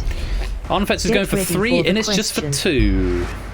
We could have game here. No, we couldn't, because there's 5. Question 5. Winner of the 2019 Spiel des Jahres. Which board game has the players compete to attract the best birds to their 10 wildlife seconds. reserves? 5 seconds. Innes is in. Time. Time up. Ardenfett's not getting an answer in. Innes going for Parrot Pandemonium, which is not the right answer. The answer was Wingspan. So with Ardenfett's bidding 3, that's going to be a swing in Innes's favour of 1. Ardenfett's now with 5 lights. The category is comic strips. At the halfway point. Category is comic strips. Ardenfett still needs to push that advantage back. 3 seconds, lobby. Bidding concluded. Innes is ready going 1, for the Ardenfett's question. going for 2. Question is, Harold Tucker Webster's comic strip The Timid Soul introduced a 15 character so seconds. iconic his surname entered the popular lexicon. What was that surname? 10 seconds. 5 seconds. Time to get an answer in. Innes is in. Time. Ardenfett's is not. It's not Wimp, it's Milk a Toast. Milky Toast. So no answer from Ardenfett's, Wimp from Innes. Both incorrect, but that is going to be a swing in in Innes's favour of 1.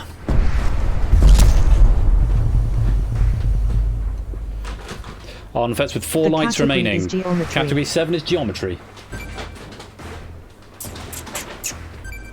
Both players have bid. Bidding concluded. Strong bids. Innes Get going for ready 3. for the Ardenfett's going for question. 2. Could be game here. The napkin ring problem involves calculating part of the area of which 15 3-dimensional object. Ardenfett's is in. 10 seconds. Innes is in. 5 seconds for the lobby. Time. And that's time. Both saying Taurus. The answer is sphere. Hey, Vsauce, Michael here. Yeah, quite. It's not a Taurus. It's a sphere. It is a sphere. I have nothing... said a Taurus. Great minds thinking alike, equally thinking incorrectly. So that is going to be a swing in Ardenfett's favour because you were both wrong of 1 point. Ardenfett's back to 5 lights, but you need to The push it back category with is 3 chemistry. questions to go. It's chemistry. Both players have bid. 5 seconds, lobby. Bidding concluded. Again, Innes bidding Get ready strong here, for the throwing his question. advantage around. Ardenfett's just going for 2. Here's the question. What is the atomic mass of an atom that contains 34 protons, 15 34 electrons, seconds. and 55 neutrons? Innes is in. 10 seconds. 5 seconds. Ardenfett is in as well. Time. Innes getting the correct answer of 89. How on earth you worked that out, Innes, I've no idea. But Ardenfett's going for 68, and that means a swing of 5, and that does mean that, Innes, you have pushed the... it's not a pendulum. Pushed the swingometer all the way over to Ardenfett's side. And it does mean that today, you have won the war.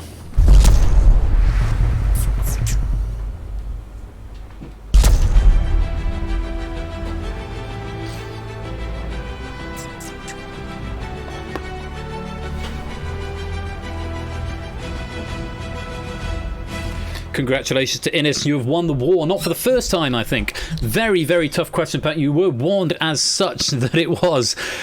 Innes, Dogfish actually coming back into second place there with 4, and Oni from the lobby finishing on -1 in third place. It's like a QI score. -11, just where you wanted to be, Matt. Is that right? Well, thank you very much to Now Cut That Out. We've had a taste of a sort of 15-1 level of challenge. Very, very tricky question pack, but hopefully you enjoyed the game, and very, very many congratulations to Innes. And because we've had a slightly shorter game than anticipated, we're slightly ahead of schedule. We've got Google That scheduled for 6, and we've got gold, silver or bronze before that.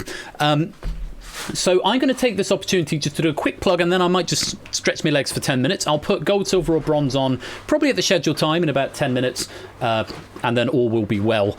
But yeah, I might even start it early. No, I'll try and get back onto time. So I might have a 5-minute break either side of gold, silver or bronze, which would be quite fun. So do stick around to join in gold, silver or bronze. It's a self-running game. I might go stretch my legs, nip to the loo, might start on the wine in a minute at some point. Yeah, we're running on schedule. I might aim to start Google That 5 minutes early, just so we're really ahead of pace. So Google That is one that can definitely overrun. We've got a question pack from the Lupine 1 for Google That as well. But before that, we've got a gold, silver or bronze pack from Clive of Legend. Thank you very much for the noise. Tipster now hosting. Welcome to the stream. Lovely to have you here. Welcome, welcome, welcome. Yeah, so much stuff going on. So don't forget, everything we raise today is going to support Samaritans. Let me just go and check the Tiltify page, see if anything else has come in, snuck in under the cover of the noise of the, not the Escape Artist bidding war. Now Cut That Out. Yes, apologise for my cruel question pack was the last bid in at the donation in at £5. So please do continue to keep the donations flowing if you can. It would be very gratefully received. So I'm going to go stretch my legs, nip to the loo, gold, silver or bronze in a few minutes, and then just before 6 o'clock we will be back for Google That with questions from the Lupine 1. Thank you again to Now Cut That Out for writing this pack. Thank you to Scorecount for proofing it, and very many congratulations to Innes. You have won the war.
country this month, thousands of people are going to summer camps, where they awake every morning and go to sleep every night to the strains of the bugle. So the Alamite Brigadiers thought it would be appropriate to play Bugle Call Rag. Okay, boys, let her roll.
Sonnenschein und dann mit dir im Wald allein.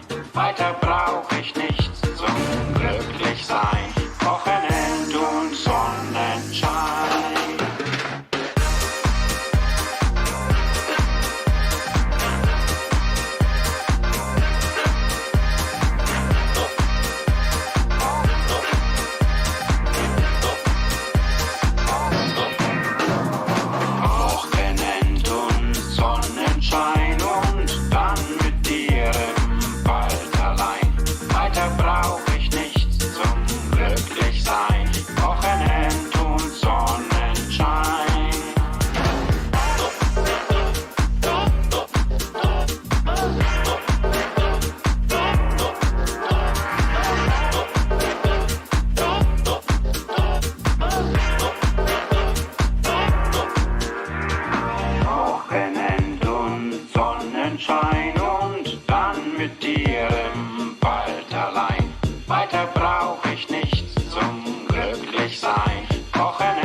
Fake records.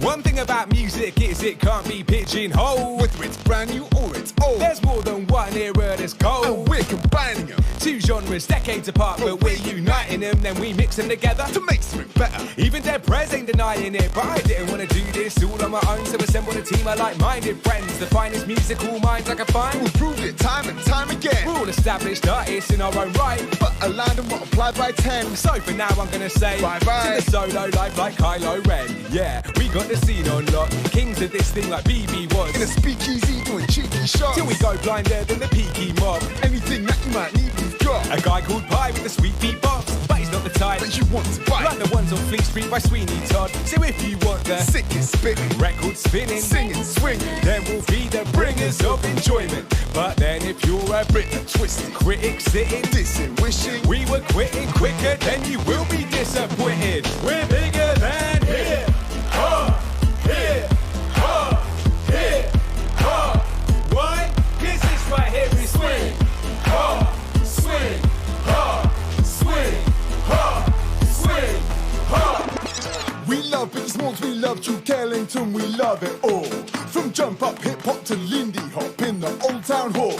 If you can hear us, we've been telling them to please recall. Two golden eras here together and they're standing tall. The kick drum thumps, the tension mounts, the speakers pump, and we're ready to pounce. If your hip's gonna bump, then that's what counts. But if you're ready to jump, then we're ready to bounce. Get out your seat, yeah, check for the show. If you got feet, then you know where to go. Step to the beat, listen to the flow. We'll rip off the roof like a foolproof in the real world. I keep a 9 to 5. They dream of leaving it behind to speak to people on stage live. But in the real world, the truth is I'm a normal guy, but I will prove I got the drive to see it through and see it fly. Yeah. So if you like that spitting and that heavyweight bass with a beatbox rhythm, then then you're in the right place. The harmony's pure and Shah's in the case. But if you want more, we can pick up the pace. I only got a minute, so I'll hit it, then I'll quit. There's a lot for me to fit in, so I better spit it quick. This isn't a gimmick or ripple fit, cause it's bigger than the sum of what we put into the mix. We're bigger than hip hop, hip hop, hip hop. Why? 'Cause it's right here, it's swing, hop, swing, hop, swing, hop, swing. It's bigger than hip hop, hip hop, hip hop. Why? You're listening to swing, hop, swing, hop, swing, hop, swing, hop. Our feet always plays to win. He'll make you jump up from the way he spins. 1, 2, 1, 2. Pie Man always plays to win. He'll make you jump up from the bass and kick. Yo, what you wanna do? Orson Welles always plays to win. He'll make you jump up, rotating hits. 1, 2, 1, 2. Swing hoppers always play to win. We stay pumped up, getting stages lit.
Welcome back. Welcome to Google That, one of my earlier game shows, not the earliest, possibly the second earliest of my originals, and it's good to have it back. This is a limited hot seat game. There's no lobby play for this game, so if you're not one of the 12 players picked, just sit back, relax, and enjoy the action as ever. Keep spoilers out of chat. But if you are one of the 12 players picked, then you get a lovely shiny podium, and you get to battle it out to the top of the pyramid. That's not actually a pyramid, but it sort of looks like a pyramid.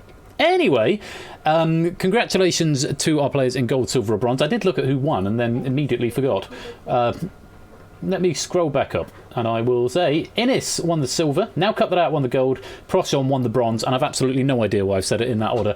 Congrats to Now Cut That Out. And speaking of Now Cut That Out, actually there's been a couple more donations have come in. We have £5, oh no, from Now Cut That Out, I've said that one. £20 from Ardenfets, the Spoils of War. Thank you very much for that, Ardenfets. And £20 as well from Lou Cario. Thank you very much for your generosity. We're up to £1,320 and growing, which is an amazing achievement, and I don't even think we're halfway through, so keep watching, keep gaming, keep that money coming in. It's Google That right now. In an hour's time at 7 o'clock we will be having the second of the Deal or No Deal games, where I will be taking the banker's seat, so my usual role. Ash will be taking the host seat, so his usual role, and the onus is going to be on Buzzer Bob to raise as much as he can from my banker's purse as possible. Then a little later on, 7:45, we are going to The Purge with questions provided by Buzzer Bob, and after that, 8:45, once The Purge is over, we will be having some word wheels while we have a little break, and I go and do tech setup with our celebrity guests for the Celebrity Face-Off, which is going to be starting at 9 p.m, so make sure you're around for that, featuring Dan Peake, Lucy Porter, Tom Scott and Paul Farrer, who are going to be joining us at 9 o'clock. We're looking forward to that very, very much. Something a bit light and fluffy at 9:30 with questions from 8 Minky is going to be Risky Business. And then the final Deal or No Deal of the night, with me being the host, is going to be at 10:15 before we round the night off with the only question pack written by me for this marathon. and that is going to be Danger Zone 2. I'm very much looking forward to the rest of the stream, and I hope you can join us for as much of it as you can. But right now, we've got the business of Google That. I almost said Deal or No Deal. We haven't. We've got Google That to do. Questions provided by the Lupine one. And like I said, there is no lobby game in this, so if you don't want to play, if you just want to watch, there's no lobby game to play along with. So if you don't want to be one of the 12 chosen ones, you simply just don't need to join the lobby, and you can just sit back and watch. So if you're ready, let's open this lobby and get some players in. KHDF is the code. Pop it in and you'll populate up in here.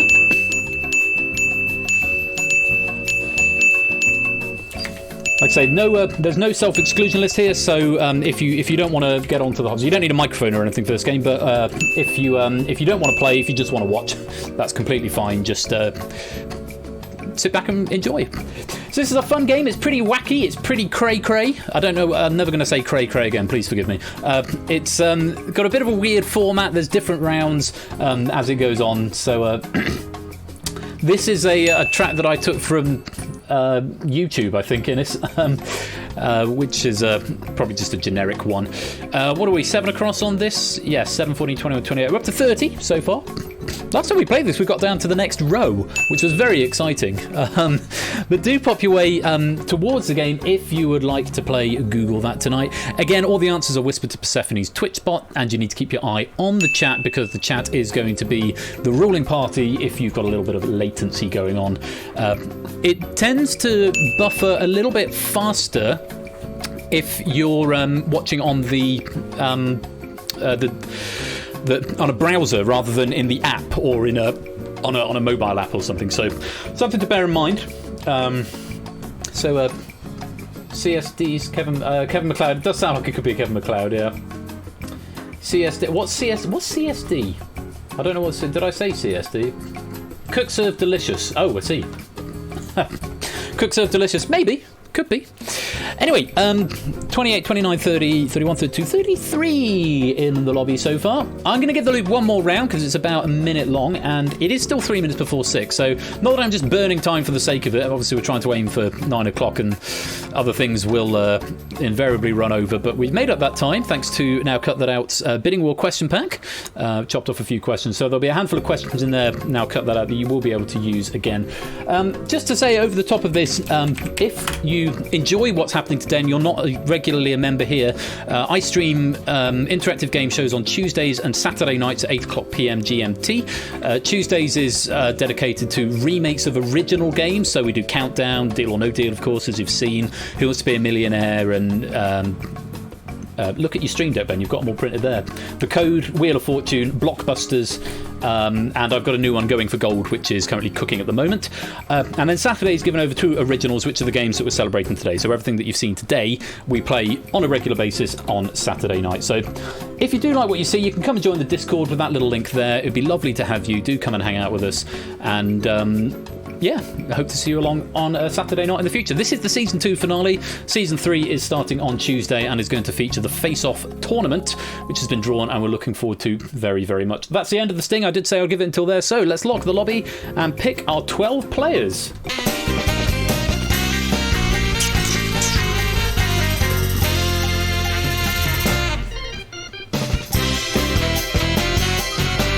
Okay, 12 players have been selected from the people who joined the lobby. Apologies if you don't get in. Let's populate the podiums. And they're going to go round and round and round and round and round and round. And first off, in pole position, it's Tipster. Welcome, Tipster. Lovely to have you here. Welcome. Hope you're keeping well. So, Tipster taking the first seat in pole position. We're coming to front and centre. Next on the red podium is M. Clemson. Welcome, M. Clemson. I used to call you Muck Clemson, as in Muck, MC, M with a little c, but M. Clemson I think is right. Welcome to the game. Over on the right-hand side on the green podium is Holger Mate. Welcome, Holger Mate. Lovely to have you here. Hope you are keeping well. A bit of a spread. We've got a blue, a red and a green, and now a yellow. Also on the front row, it's Now Cut That Out. Welcome to the game, Now Cut That Out. He's dished it out in the last game. Can he take it in this one? We will find out. On we go, round and round and round. On to another blue podium in the middle. It's Puzzle Dan. Welcome, Puzzle Dan. I know a veteran of the Season 1 tournament, Season 1 League of Google That. Welcome to this very special game today. Over on the yellow podium on the right-hand side is Keshi Hair. That goes very nicely with your background, Keshi. Welcome to the game. Lovely to see you. He's not called McClemson. Apparently not. You'll have to ask him. He's in the chat.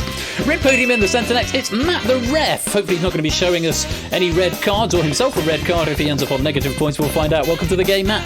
Over onto the finish off the middle podium. Matt Kelly 273, little big brother into the game. Welcome. Have a good time. And put an avatar there.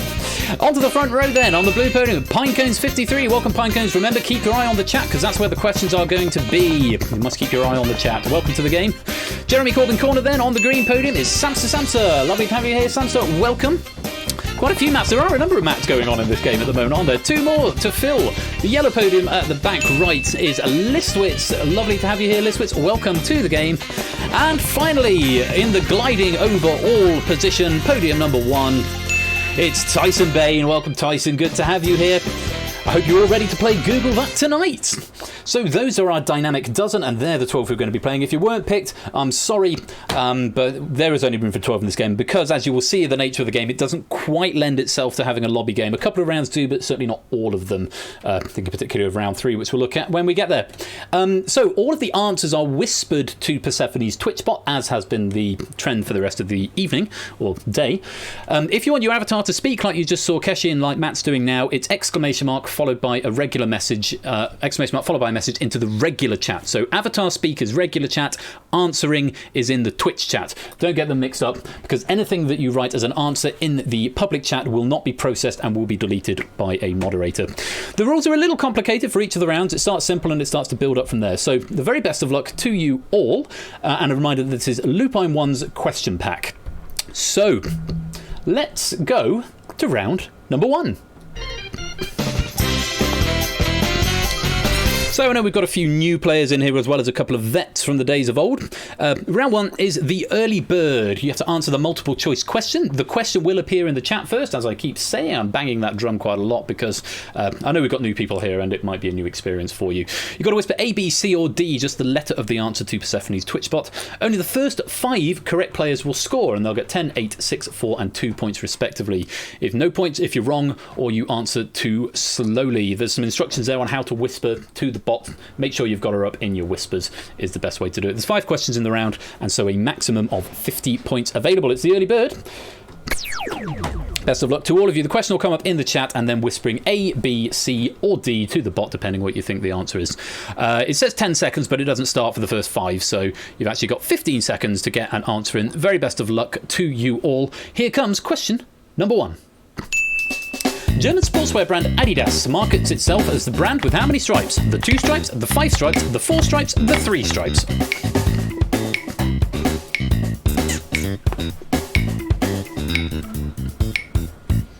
Pinecones, you've got to get your answer to the chat. Keep your eye on the chat, because the question may appear in the chat before it appears on the screen. Maybe you just didn't know, but nice starter question there. Lots of greens there. Puzzle down, Pinecones. Now cut that out, getting that one wrong. Let's take a look at what the correct answer was. It's D, the 3 stripes. Matt getting 10 points there. Tyson Bain getting 8. Keshi getting 6. Samson getting 4. Holger Mate getting 2. Tipster, Listwitz, Matt and M. Clemson. You were all correct, but just a little bit too slow. The white stripes, possibly the white stripes, Matt. If I just say Matt, and everyone will respond to me, won't they? Right answer, but not fast enough. Let's reset the podiums. Fingers on buzzers once again, everybody. A through D. Here's question number 2. Which of these funky singles was the first to be released? Do the Funky Chicken by Rufus Thomas, Funky Moped by Jasper Carrot, Funky Town by Lips Inc., The Funky Gibbon by The Goodies.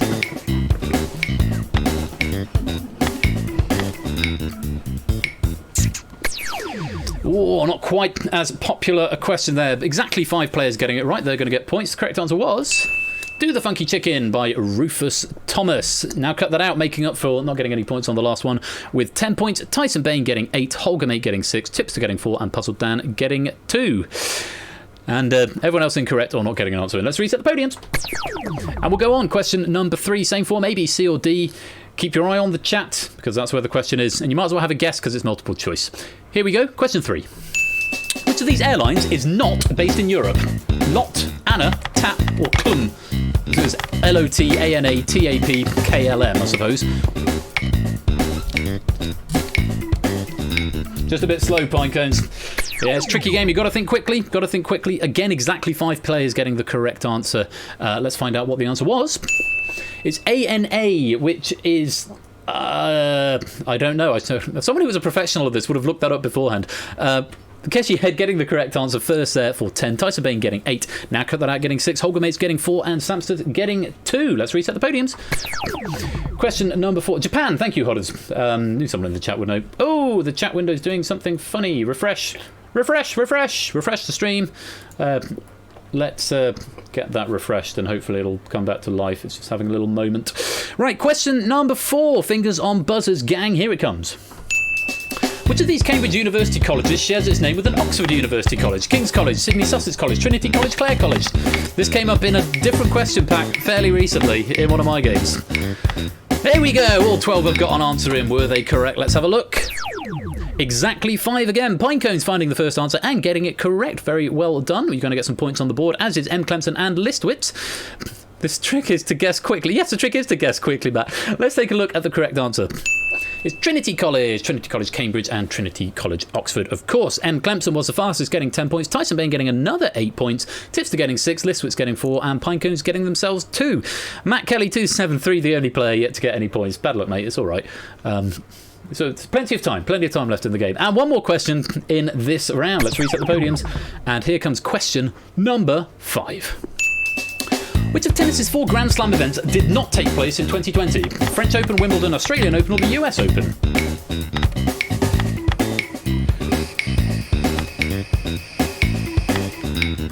As all the players answering. We were paying attention on the NYE because this has been a question I've seen this at least twice before. 1, 2, 3, 4, 5, 6 players getting the correct answer there. One of them is going to be disappointed. The correct answer was Wimbledon. Oh, Matt. No points, Matt. I'm afraid just a little bit too slow for you to get the right answer. 10 points to Matt the ref, though. Tipster getting 8. Holger Mate getting 6. Tyson Bain getting 4. And M. Clemson getting 2. That is the end of the first round. Let's reset the podiums and check the scores. Thank you, sports.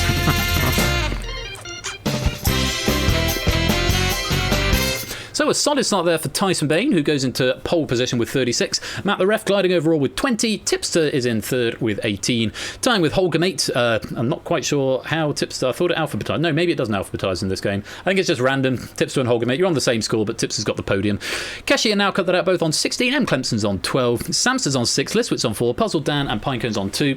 And Matt with a very good golf score of 0 to start us off at the end of round 1. Hope you enjoyed that. Let's move on to round number 2.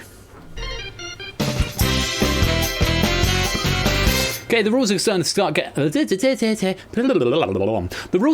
little bit more complicated as we go on from here. Round 2 is bid on the buzzer. You'll be given a category, for example, history. When prompted, whisper a bid from 1 to 10 to the bot. This is sort of, I think, where the idea of bidding more sprang from, was from this round.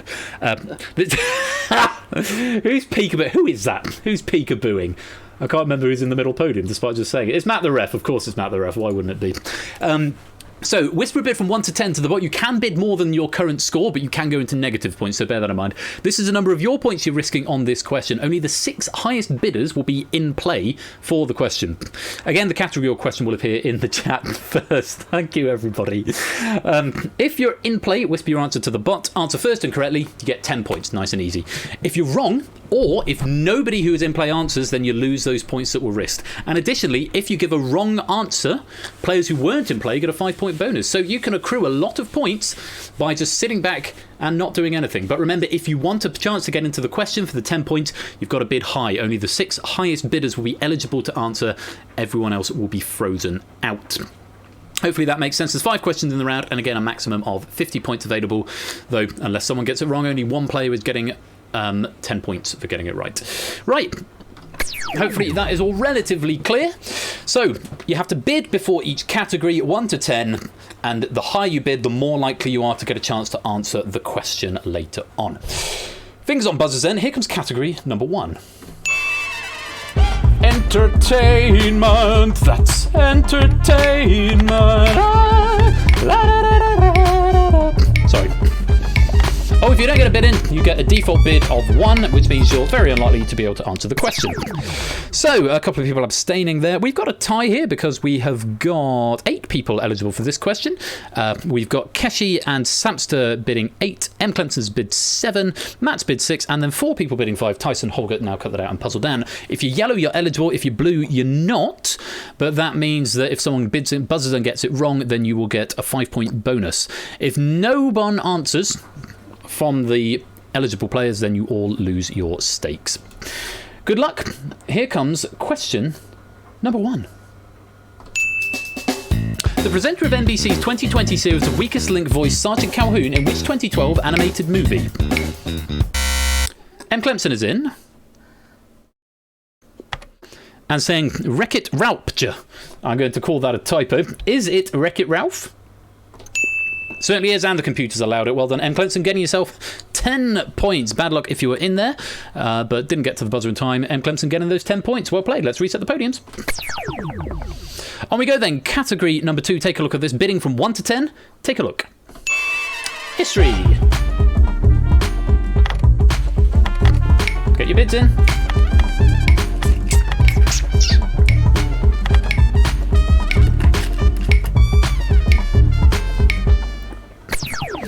And again, some low bids of 1 there. All the players bidding 1 are ineligible, but everyone else who bid is going to be eligible. There's a few people bidding 2. Tips to Tyson and Holger, mate.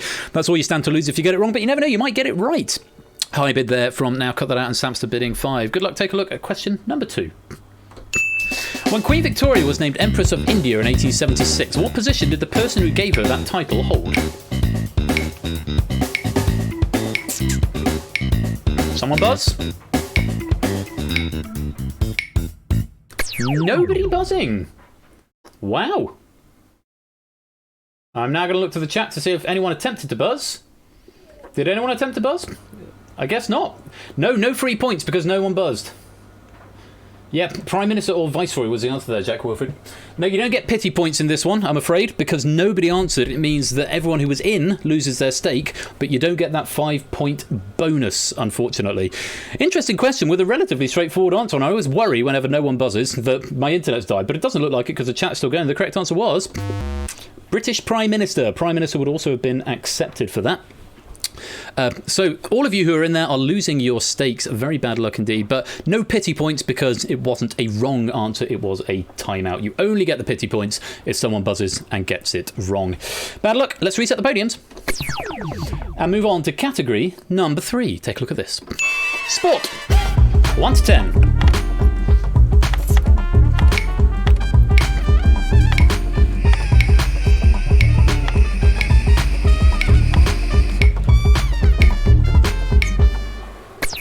Matt Kelly and Pinecones here playing the hardball game to get those pity points. We've got 7 people in. Must have another 2-way tie. Yes, we have Tipster and M. Clemson both bidding 2. All those low bids of 1, hoping for some pity points maybe. Let's take a look. Here's question number 3. If I bowled a perfect game of 10-pin bowling, how many times would I have bowled the ball during the game? Holger, mate, is buzzing and saying 12. Is that the correct answer? Certainly is. Very well done, Holger, mate. Very sharp and fast off the buzzer there. Getting yourself 10 points. Well played, taking you up to 26. Let's reset the podiums. On we go then. Category number 4 is next. See what you think of this. US politics. Making a second appearance in as many games. Get your bids in 1 to 10.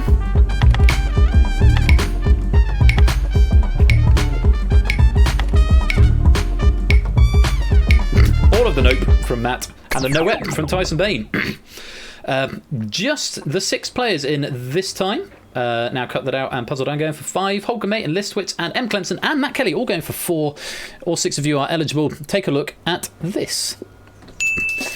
Which of New York City's 5 boroughs was the only one where Donald Trump won a majority of the vote in the 2020 presidential election? Puzzle Dan is in and having a buzz. Saying Queens. Queens. Is it Queens? No, it's Staten Island, I'm afraid. Bad luck, Puzzle Dan. As good a guess as any. But unfortunately, you are going to lose your stake and you're going to give 5 points to those ineligible players. So Tyson Bay, Matt the Ref, Tipster, Keshi, Samster and Pinecones, you're going to get 5 free points. And Puzzle Dan, you're going to lose your stake of 5, taking you into negative points. The one time, I know, Matt, that's how it goes, isn't it? Let's reset the podiums. One more question in this round. Category number 5 is board games. Get your bids in.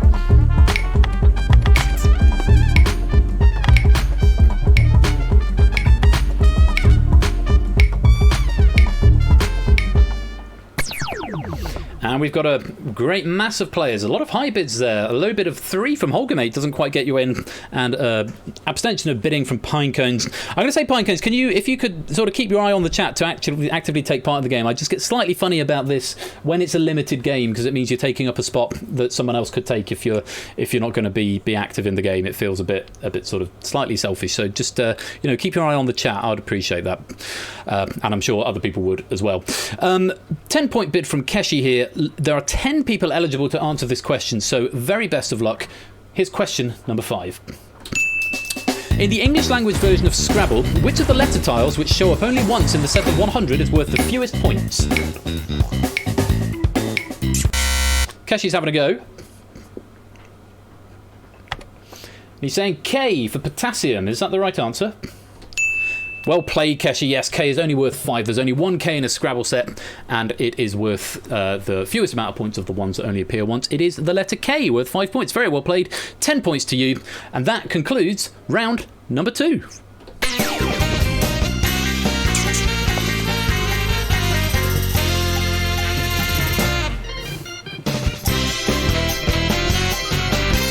So Tyson Bain in pole position, still with 39. Not much of an increase, but still in the lead. Keshi Head now gliding overall with 31. Big jump there, thanks in no small part to that K at the end there.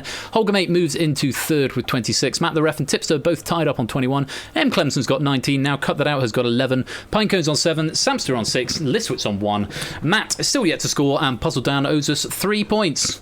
That's how this game works. We'll bill you afterwards. There was a noise that happened. I think it might have been a follow. Yes, a follow from B-Dog is here. B-Dog is here 11. Thank you very much and welcome to the stream. Hope you're keeping well. Right, let's go on to round number 3.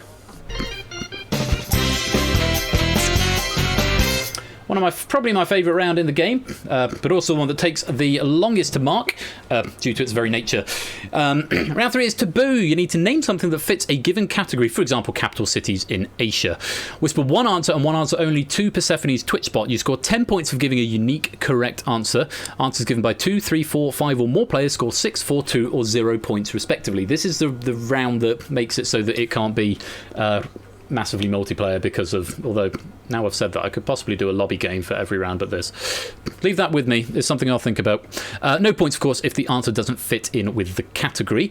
So here you've got to think abstract. You've got to think, what will my fellow compatriots not say? As well as finding a right answer, you've got to put in an answer that you don't think anyone else is going to think of. Again, 5 questions in the round and a maximum of 50 points available. I have to manually go through the answers for each of these ones, so I beg your patience as and when we get there.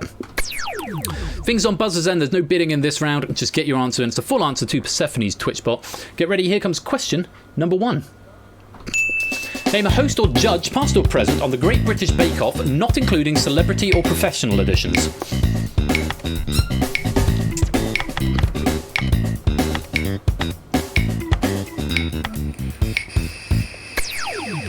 Three players just running out of time there.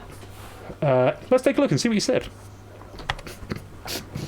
Paul Hollywood, Perkins, Mary Berry, Noel Fielding, Matt Lucas, Noel Fielding, Ramsey, Sandy Togsvig and Prue Leaf.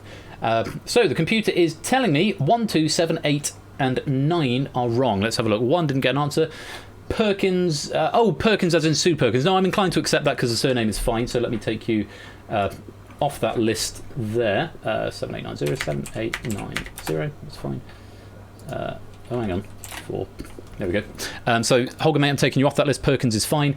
7, 8, 9, 7 and 8, no answer. And Ramsey, no Gordon Ramsay. That was Hell's Kitchen, Listwitz. Good a guess as any. But unfortunately, that means for 1, 7, 8 and 9. So Listwitz, I'm afraid that means no points. Bad luck. Now, the rest of the answers are correct, but I've now got to... I don't know why I went into the inspector to do that really weird thing. I've got a whole button pad to do that. I need to remember how to use a Stream Deck. Let's go through it and see what everyone else said. There are 2 players saying Noel Fielding, which is the correct answer. Podium 4 and Podium 5. That's shared 2 ways, which means that's going to be 6 points. Just checking no one else has said it. No, 6 points for Noel Fielding. Well played. Oh, bother. Podium 4 and podium 6. M. Clemson are giving you the wrong points. You should have another 4 points in a minute. Sorry, that's my bad. First human error of the day. Now cut that out, you definitely have got 6 points. M. Clemson, I'll give you an extra 4 in a minute. Sorry about that. Prue Leith, Sandy Togsvig, Mary Berry and Paul Hollywood are all correct and all unique answers, which means podium 0, podium 3, podium 10, podium 11. Very well played. That is going to be 10 points each. Let's reset the podiums, and then I'm going to give M. Clemson an extra 4 points. If I can remember how to do that. Manually adjust player score. Here we go. Podium position to adjust is 5. Add this value 4. Podium position to adjust 5. Add this value 4. Manually adjust player score. There we go, M. Clemson. Sorry about that. Little error. Did Holger get points there? Oh, good spot, Ash. 10 points to podium 2. I don't know how I overlooked that. God, it's all falling apart now. No. Thank you for spotting that. Yes, 10 points to podium 2 because it flagged it as incorrect, and then I reset it. Yes, so manually adjust player score. Sorry about that, Holger mate. Let me add your points on. There we go. Calm down, Ben. Calm down. Yeah, this is success, Matt. Leave me alone. Calm down. It's going to be calm now. To be fair, that's the first human error, I think, of the stream. So I've got to, well, 20 past 6, and we're good. Shut up! I'm going to move on to the next question. Be quiet, Ben. Here we go. Question number 2. Fingers on buzzers. Here we go. Name an element of the periodic table with a single-digit atomic number.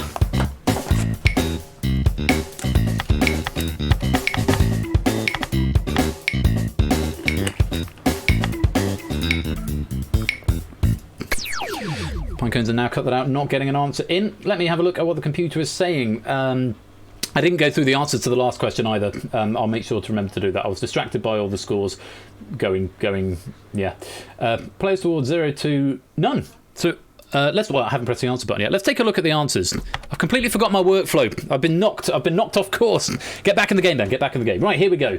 6, 7 and 10. It's telling me a wrong. 6 and 7, no answer. 10. Argon is not on my list, I'm afraid, Matt Kelly. A good guess as any, and a little bit abstract, but not on the list, I'm afraid. So that's going to be no points. So everyone else is given a correct answer. Hydrogen, lithium, boron, carbon, boron, helium, oxygen. This may take me a little while. Let's just take a look at hydrogen first of all. Yes, shared 2 ways between podium 0 and podium 3. So that is going to be 6 points each. Hydrogen. Anyone else say hydrogen? Nope. 6 points each. A lithium, just the one lithium, so I'll come back to that one. Boron, I think there were a few borons. Podium 2, podium 4, podium 8. Going for the obscure answer, but actually ending up being one that's shared 3 ways, which means that's going to be 4 points. Podiums 2, 4, and 8. There we go. And the rest of the answers are correct and unique. Lithium, carbon, helium, and oxygen. So that's podium 1, podium 5, podium 9, and podium 11. Very well played to you for 10 points. So, let's reset the podiums. All calm now. I'm calm. I'm back in the zone. Back on my element. Let's go on. Question number 3. Take a look at this. Name a country that hosted a Grand Prix during the 2019 Formula 1 calendar.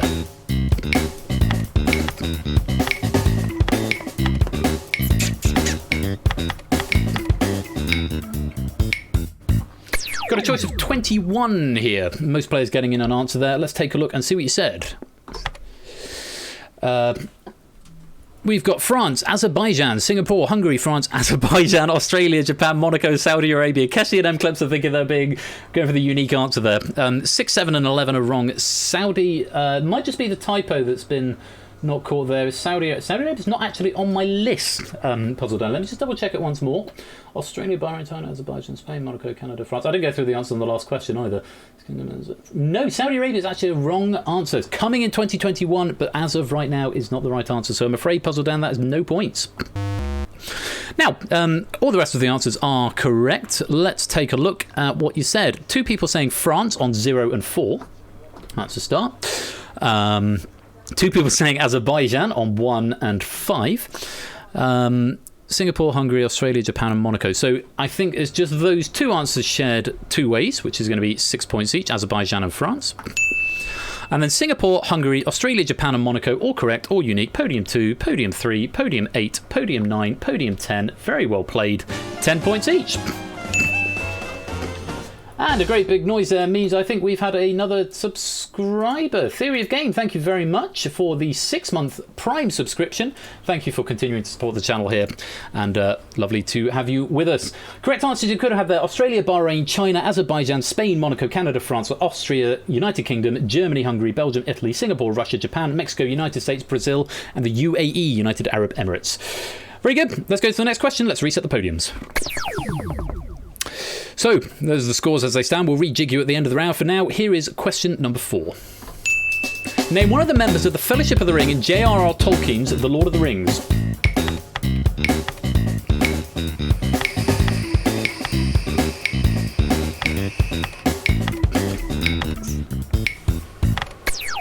And everyone getting an answer into this one. Let's have a look and see what you said. Frodo, Merry, Frodo Baggins, Frodo, Aragorn, Faramir, Frodo, Phantom, Frodo, Legolas, Boromir, and Bilbo Baggins. I'm being told 2, 5, 7, and 11 are wrong. 2 is not wrong. You've just gone for surname for more questions. I'm going to allow that, Holger, mate, just because you've given the surname there. That's fine.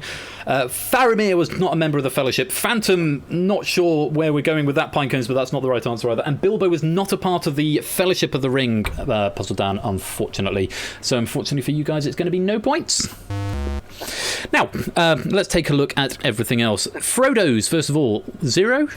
Oh, this could be interesting. A 0, a 2, a 3, a 6, and an 8. Going for the obvious answer, but we've got 5 people saying it, which means 10, 6, 4, 2, 0. Yep, 5-way split, which means, sadly, even though it's a correct answer, you don't get any points for it. Bad luck.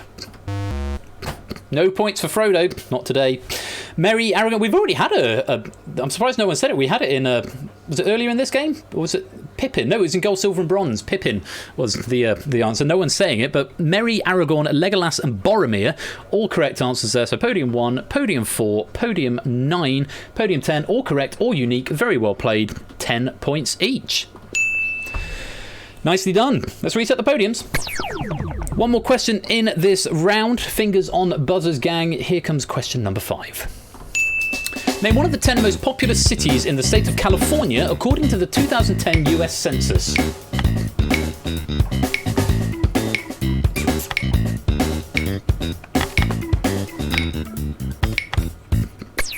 And just to refresh, actually, the questions in the answers in the last round, so you have to remember Frodo, Sam, Merry, Pippin, Gandalf, Aragorn, Gimli, Legolas and Boromir were the answers you could have had. Most players getting an answer in here. Let's take a look and see what you said.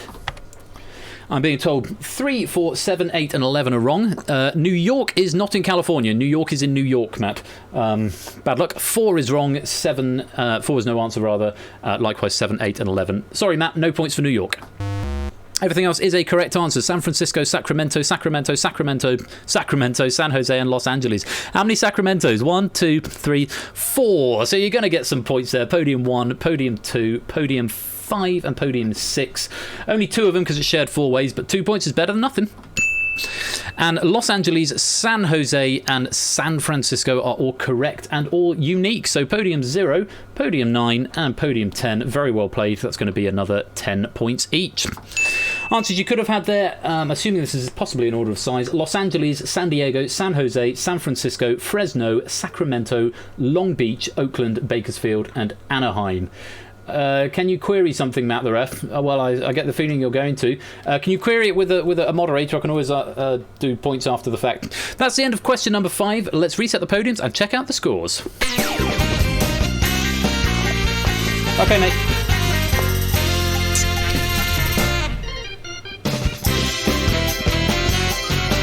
So not a huge amount of change at the top. Tyson Bain still in pole position with 71. Keshi gliding overall with 59. Holger Mates in third with 52. Matt the ref and Tipster still tied on 47, though M. Clemson has joined them in that 3-way. Listwitz has got 41. Matt Kelly's got 40. Samson's got 20. Now cut that out's on 19. Puzzle down on 17 and Pinecones on 7. So we get to the business end of the game. We're going into round number 4. Let's go there now. Round 4 is the blind auction. How many questions from 1 to 10 can you answer on given categories? You need to make that decision before you see the questions. When prompted, whisper a bid from 1 to 10 to the bot. You'll get 10 increasingly difficult questions, which are worth 1, 3, 5, 7, 9, and so on, up to question 10, which is worth 19 points, which rounds out at a perfectly lovely 100 points if you can get all 10.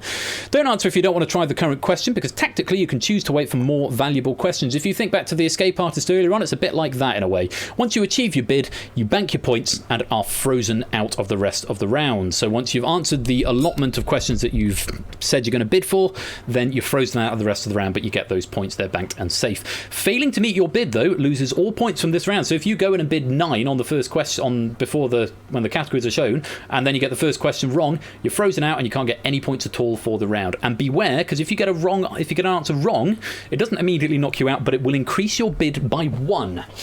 And if you get to a point, as I've just said, where there are too many incorrect answers, it may make it impossible for you to bank your points if there's only 5 questions left and you need to get 6 of them. So think very, very carefully, because getting a question wrong will increase your bid. You can abstain. You don't have to play every single question. You can abstain. So, this is the escape artist round a little bit. So, let's go and have a look. 1 to 10, bidding at the start based on the categories. If you don't bid, you'll be given an automatic bid of 1. Your extra incorrect answers. Quite right, Matt. So think carefully. How many are you going to bid for? Are you going to play it safe and bid low, or are you going to take a risk and bid high? Remember, if you don't get your bid, you get nothing for the round. Good luck. The category for round 4 is England and New England.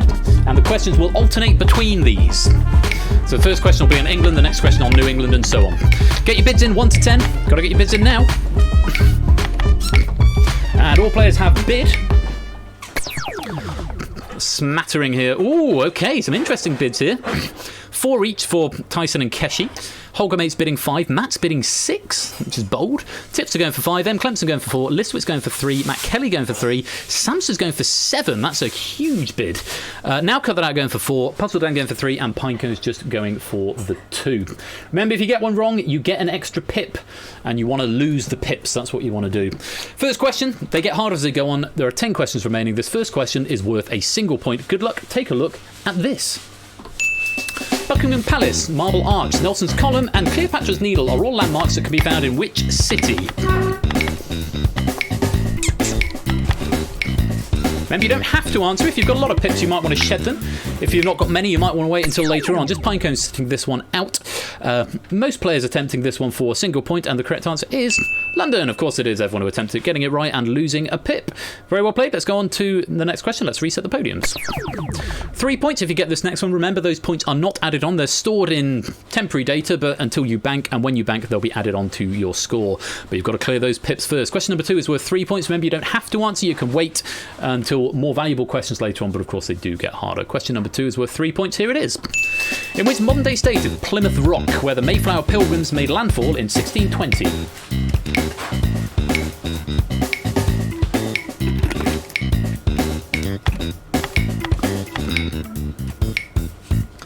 Less popular question, only 4 going for a try here. Tipster, Samster, Puzzle Dan, and Listowitz all having a go. Let's have a look and see what they said. Massachusetts. Puzzle Dan going for nope. Whoops. That got in the wrong window there, Puzzle Dan. Bad luck. You've meant to whisper that, but unfortunately whispered it in the whisper bot, and it's gone in as your answer. Mistake! It's going to get an extra pip there, Puzzle Dan, but the other 3 getting the correct answer. Massachusetts losing a pip. Very well played. Let's reset the podiums. So, Puzzle Dan, you've now got 3. It would have been 2, but you've given yourself an next one. You've still got time to recover it. There's 8 questions left. And question 3 is worth 5 points. We're back on England. Take a look at this. In 2022, Birmingham will host the Commonwealth Games. What was the last English city to host the Commonwealth Games?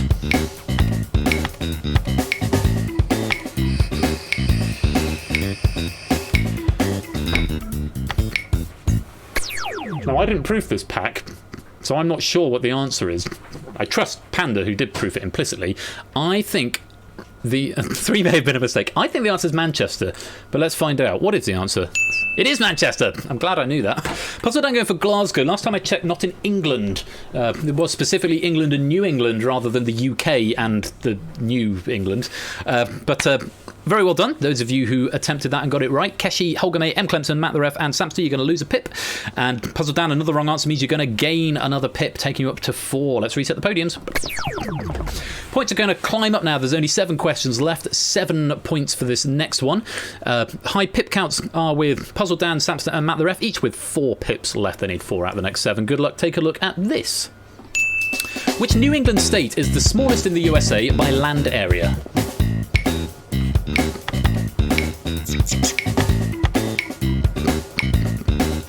You got the right window that time, Puzzle Dan. Quite a few having a go at this one. 8 out of 12 attempting it. Let's have a look and see what they said. It's Rhode Island. Well done if you got that. Vermont, Maine. Strategy time. Add that pip. Listwitz is playing the game, and he's going to try and get some more points by throwing the question, giving himself an extra pip. That is a perfectly valid tactic. Oh, excuse me, to employ. Tyson Bain going for Connecticut. Also wrong, but Holgamate, Tipster, now cut that out, and Matt Kelly all getting the right answer of Rhode Island. Well played. Let's reset the podiums. So we're reaching the halfway point after this question. Question 5 is worth 9 points. There are 6 questions left. Remember, you might want to be starting to think about banking your points, escaping, so to speak. Matt Kelly requires just 1 more. Tipster, Holgamate, M. Clemson, Listwitz, now cut that out. Pinecones all required 2. Everyone else needs a few more than that. Good luck. Question number 5 is worth 9 points. Here it is. The model village that Sir Titus Salt built in the 19th century for his mill workers is located to the north of which West Yorkshire city? Have a go if you like. Get an extra pip if you're wrong. Just Tipster having a go at this one. Trying to get these 9 points. He's going to get an extra pip if he's wrong. The correct answer is Bradford. Tipster going for Leeds. Yes. Okay, yes. Just yes. Tipster, Leeds is the wrong answer. I'm afraid you're going to get an extra pip. Puzzle Dan regretting his actions. Yeah, I can see that. Let's reset the podiums. Thankfully, just out of time there. Well, with 5 questions remaining, Samster, you need to get all 5 of these. You can't afford a wrong answer or an abstention, Samster. Matt the Ref and Puzzle Dan and Tyson Bain, you can afford an abstention, but not a wrong answer at this point. Question 6 is worth 11 points. Good luck. Take a look at this. The ice hockey team that began playing in 1972 as the New England Whalers currently play in which city?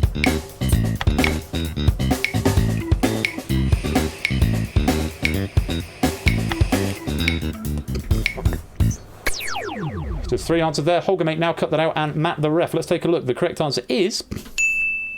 It's Raleigh, North Carolina. I was thinking I was going to have to condone some stuff there anyway, but we've gone Hartford, and Boston. It's Raleigh. They play in Raleigh, North Carolina, the New England Whalers.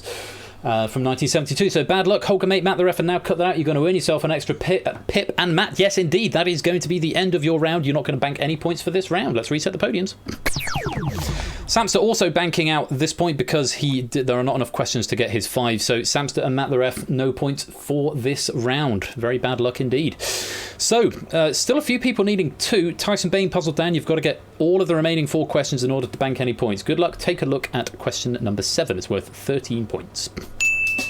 Which London borough shares its name with the surname of a regular panellist on the BBC Radio 4 panel show Just a Minute?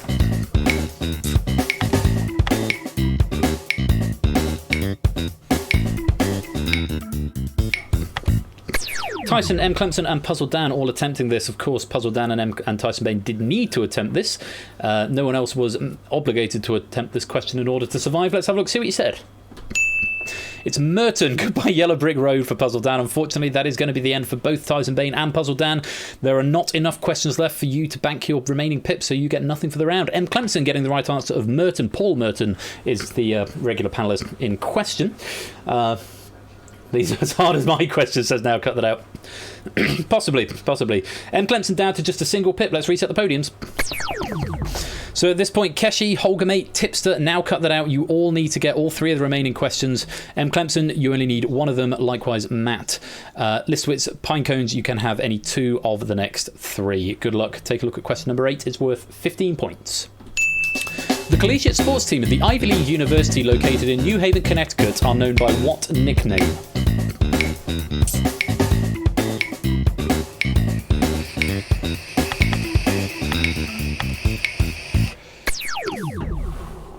Now cut that out. Is sitting the question out. Too much sport, he says. And sports. That's from Matt Kelly as well. Well, Holgamate and Keshi and Tipster have had a go. They need to get it right in order to survive. Listwitz has also had a go. If he's wrong, then he's also going to be out. Let's take a look. The correct answer is The Bulldogs. A question was a bugger, isn't it? Chestnuts, Nighthawks. Listwitz actually did give the right answer there, Bulldogs, so I'm going to condone that. It's just missing off the. This was an early build, so it doesn't have alternative answers in it, but I can manually condone Bulldogs. No problem, and you lose a pip. Very nice indeed. You're now just one away, Listwitz. Either of the next two will see you good, but Keshi, Holgamate, Tipster, you're out of the round. Let's reset the podiums. Pinecones, you need both of these questions. M. Clemson, Listwitz, Matt Kelly, you need either of these next two questions to bank your points. Question 9 is worth 17 points. Take a look at this. Born in the Staffordshire city of Lichfield in 1709, whose writing described oats as a grain, which in England is generally given to horses, but in Scotland supports the people.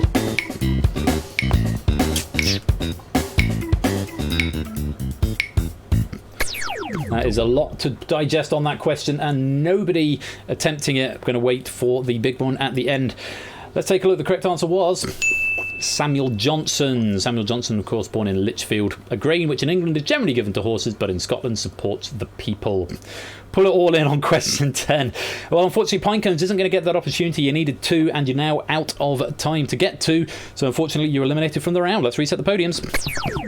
No one has yet banked any points. All of it comes down to this question. M. Clemson, Listwitz, and Matt Kelly. Can you bank some points on this question? You've got to get it right. The very best of luck. You might as well have a go. Here is question number 10.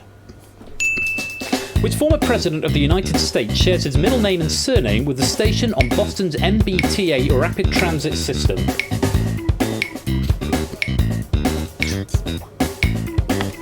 Matt's having a go. Listwitz having a go. M. Clemson is just out of time. Might after all have a guess at this, but let's take a look. The correct answer was John Quincy Adams. I did say they get harder as they go on. Kennedy and Johnson both incorrect, and M. Clemson unfortunately not giving an answer. So that means, I think for possibly the first time in a while, maybe not the first time ever, nobody has got any points in round 4. So let's reset the podiums and look at exactly the same scores.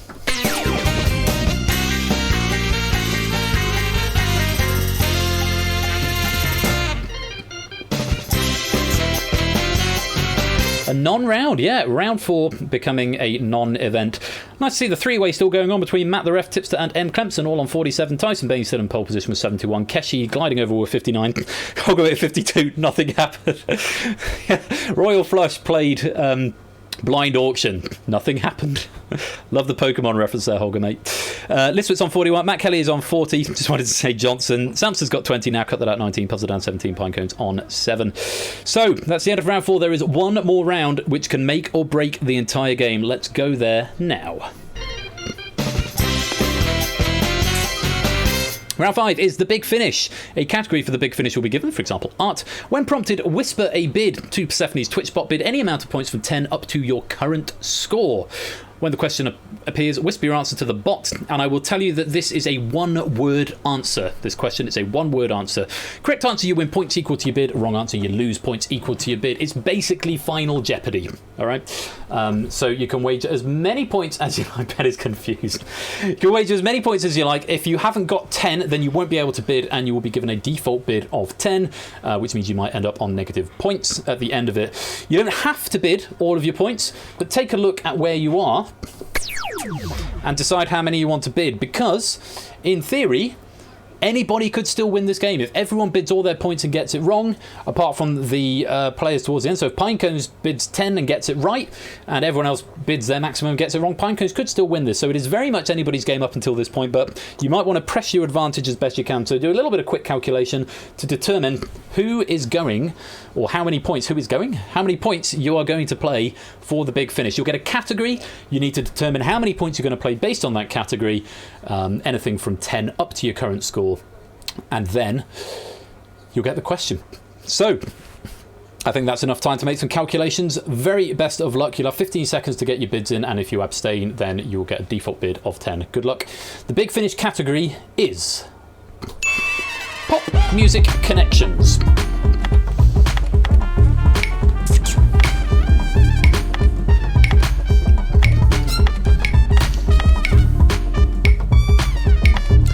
So all players who were able to bid have bid. Pinecones, we know, is going to have a default bid of 10. We won't find out what your bids are until later on, and it will make a very exciting ending. Some people may be going all in. We will find out. The big finish question. It's a bit of a thinky one, and actually this is a question that was changed. I had a chat with Lupine. I actually only caught this morning, and Lupine happened to message me, and we had a bit of a chat about it. This is a question that is, I thought was possibly a little bit too difficult, a little bit too niche. So we've changed it up for you. And the big finish question is as follows. What one word links hit singles by the Style Council, Little Mix and Tears for Fears, and a football anthem featuring Dizzy Rascal and James Corden?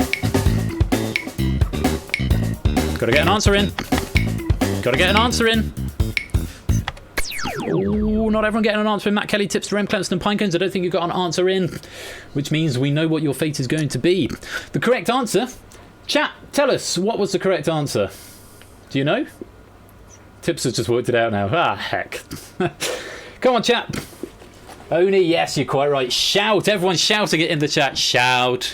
Shout. Let it on out. Come on, England. That's a Dizzy Rascal James Corden one. It was, of course, Shout, which was actually a cover of the Tears for Fears original Shout. Little Mix, of course, did Shout Out to My Ex, and the Style Council did another song that had Shout in the name, that I can't remember what it was, but I did look it up. So, that is... It's a cat outside in the rain. That's quite sad. Poor cat. Right, let's go through one at a time, find out what you bid and what you said. Pinecones, we're starting with you. You've had a very quiet game, so let's go through one at a time. Currently on 7... Didn't get an answer in, and you're going to lose 10 points. You finish on -3 points. You were with 3 points, Pinecones. The invoice will be in the post. Coming to Puzzle Dan next, currently on 17. Did he give the correct answer? He did. How many points is he going to win? 17, doubling up to 34. Nice to see some green after the sea of red on the last round. On to Now Cut That Out, currently on 19. What did Now Cut That Out say? Also saying Shout. How many points are you going to win? Doubling up again, 19, taking you up to 38.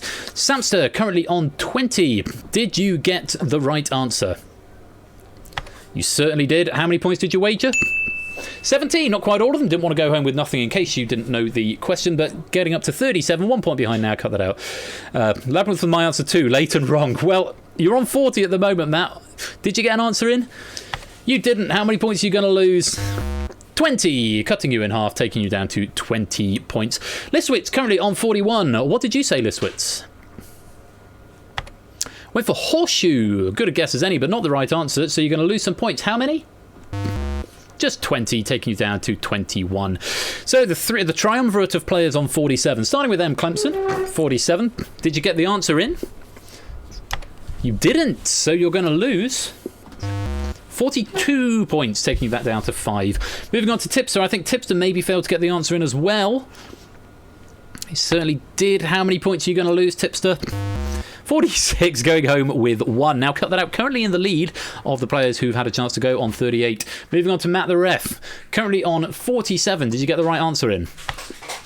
England. No, not England. England is in the Dizzy Rascal James Corden song, but not in the top words. It's Shout for England, but not in the others, I'm afraid, Matt. You're going to lose 10 points, bidding the minimum there on 37. Tying now with Samster in second place, just 1 point behind Now Cut That Out, who's still leading, but we've got the top row to go. Holger May currently on 52. What did you say, Holger? You did say Shout. How many points did you wager? 35, not quite going all or nothing, but it's enough to put you into the lead for now, 87, and ahead of Tyson Bain on 71, though he has still got to declare. Coming on to Keshi Head next on 59. Keshi, did you give us the right answer? You certainly did. I think you were the first to answer as well. How many points did you wager, Keshi? Did you go all or nothing?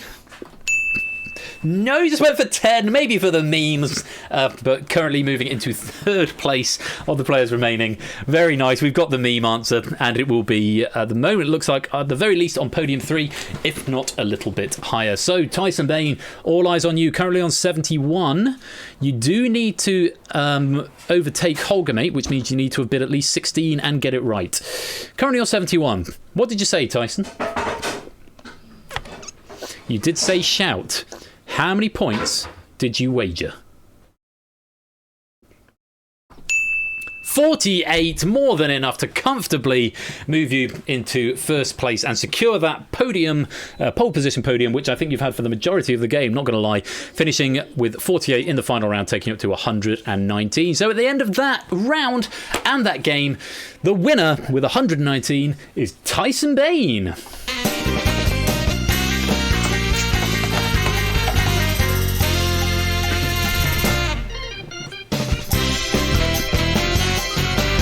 Leading all the way through and able to hang on to it at the end, Tyson Bain finishing on 119. Holger May in second place, gliding overall with 87. And Keshi Head with the meme in third on 69. Very nice indeed.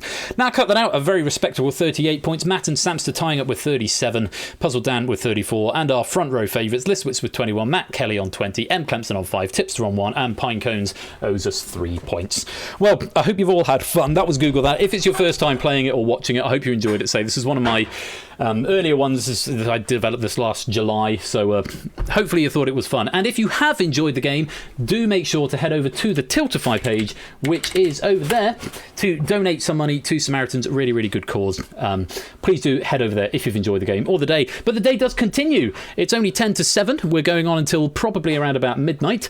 I'm going to take a slight back seat in the next headline game that we're doing because it's Deal or No Deal, and it's my turn to be the banker. So I will have a slight back seat. I'll be watching quietly, but hopefully we'll win some more money for charity from my banker's purse this time.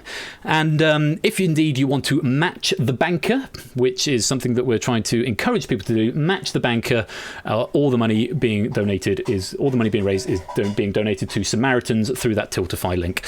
So there's no warm-up game. It'll probably take us about 5-10 minutes to get the setup, so I'll just leave the Be Right Back screen on with some electro swing. Sit tight. Maybe now's a good time to go and get a drink, or maybe grab a bite to eat if you want to. Say we'll be 5 or 10 minutes, and we're aiming to start for 7 o'clock in about 9 or 10 minutes time. Congratulations again to Tyson Bain for winning Google That. Your name will be immortalised in the Hall of Fame. Do we have a leaderboard for Google? Actually, no, we don't have a leaderboard because we don't play it very often. Maybe I need to add one. I'll look through all the old VODs. Anyway, I'm whittering on. Yes, enjoy the credits, and I will see you in a little while. Congrats again to Tyson Bain.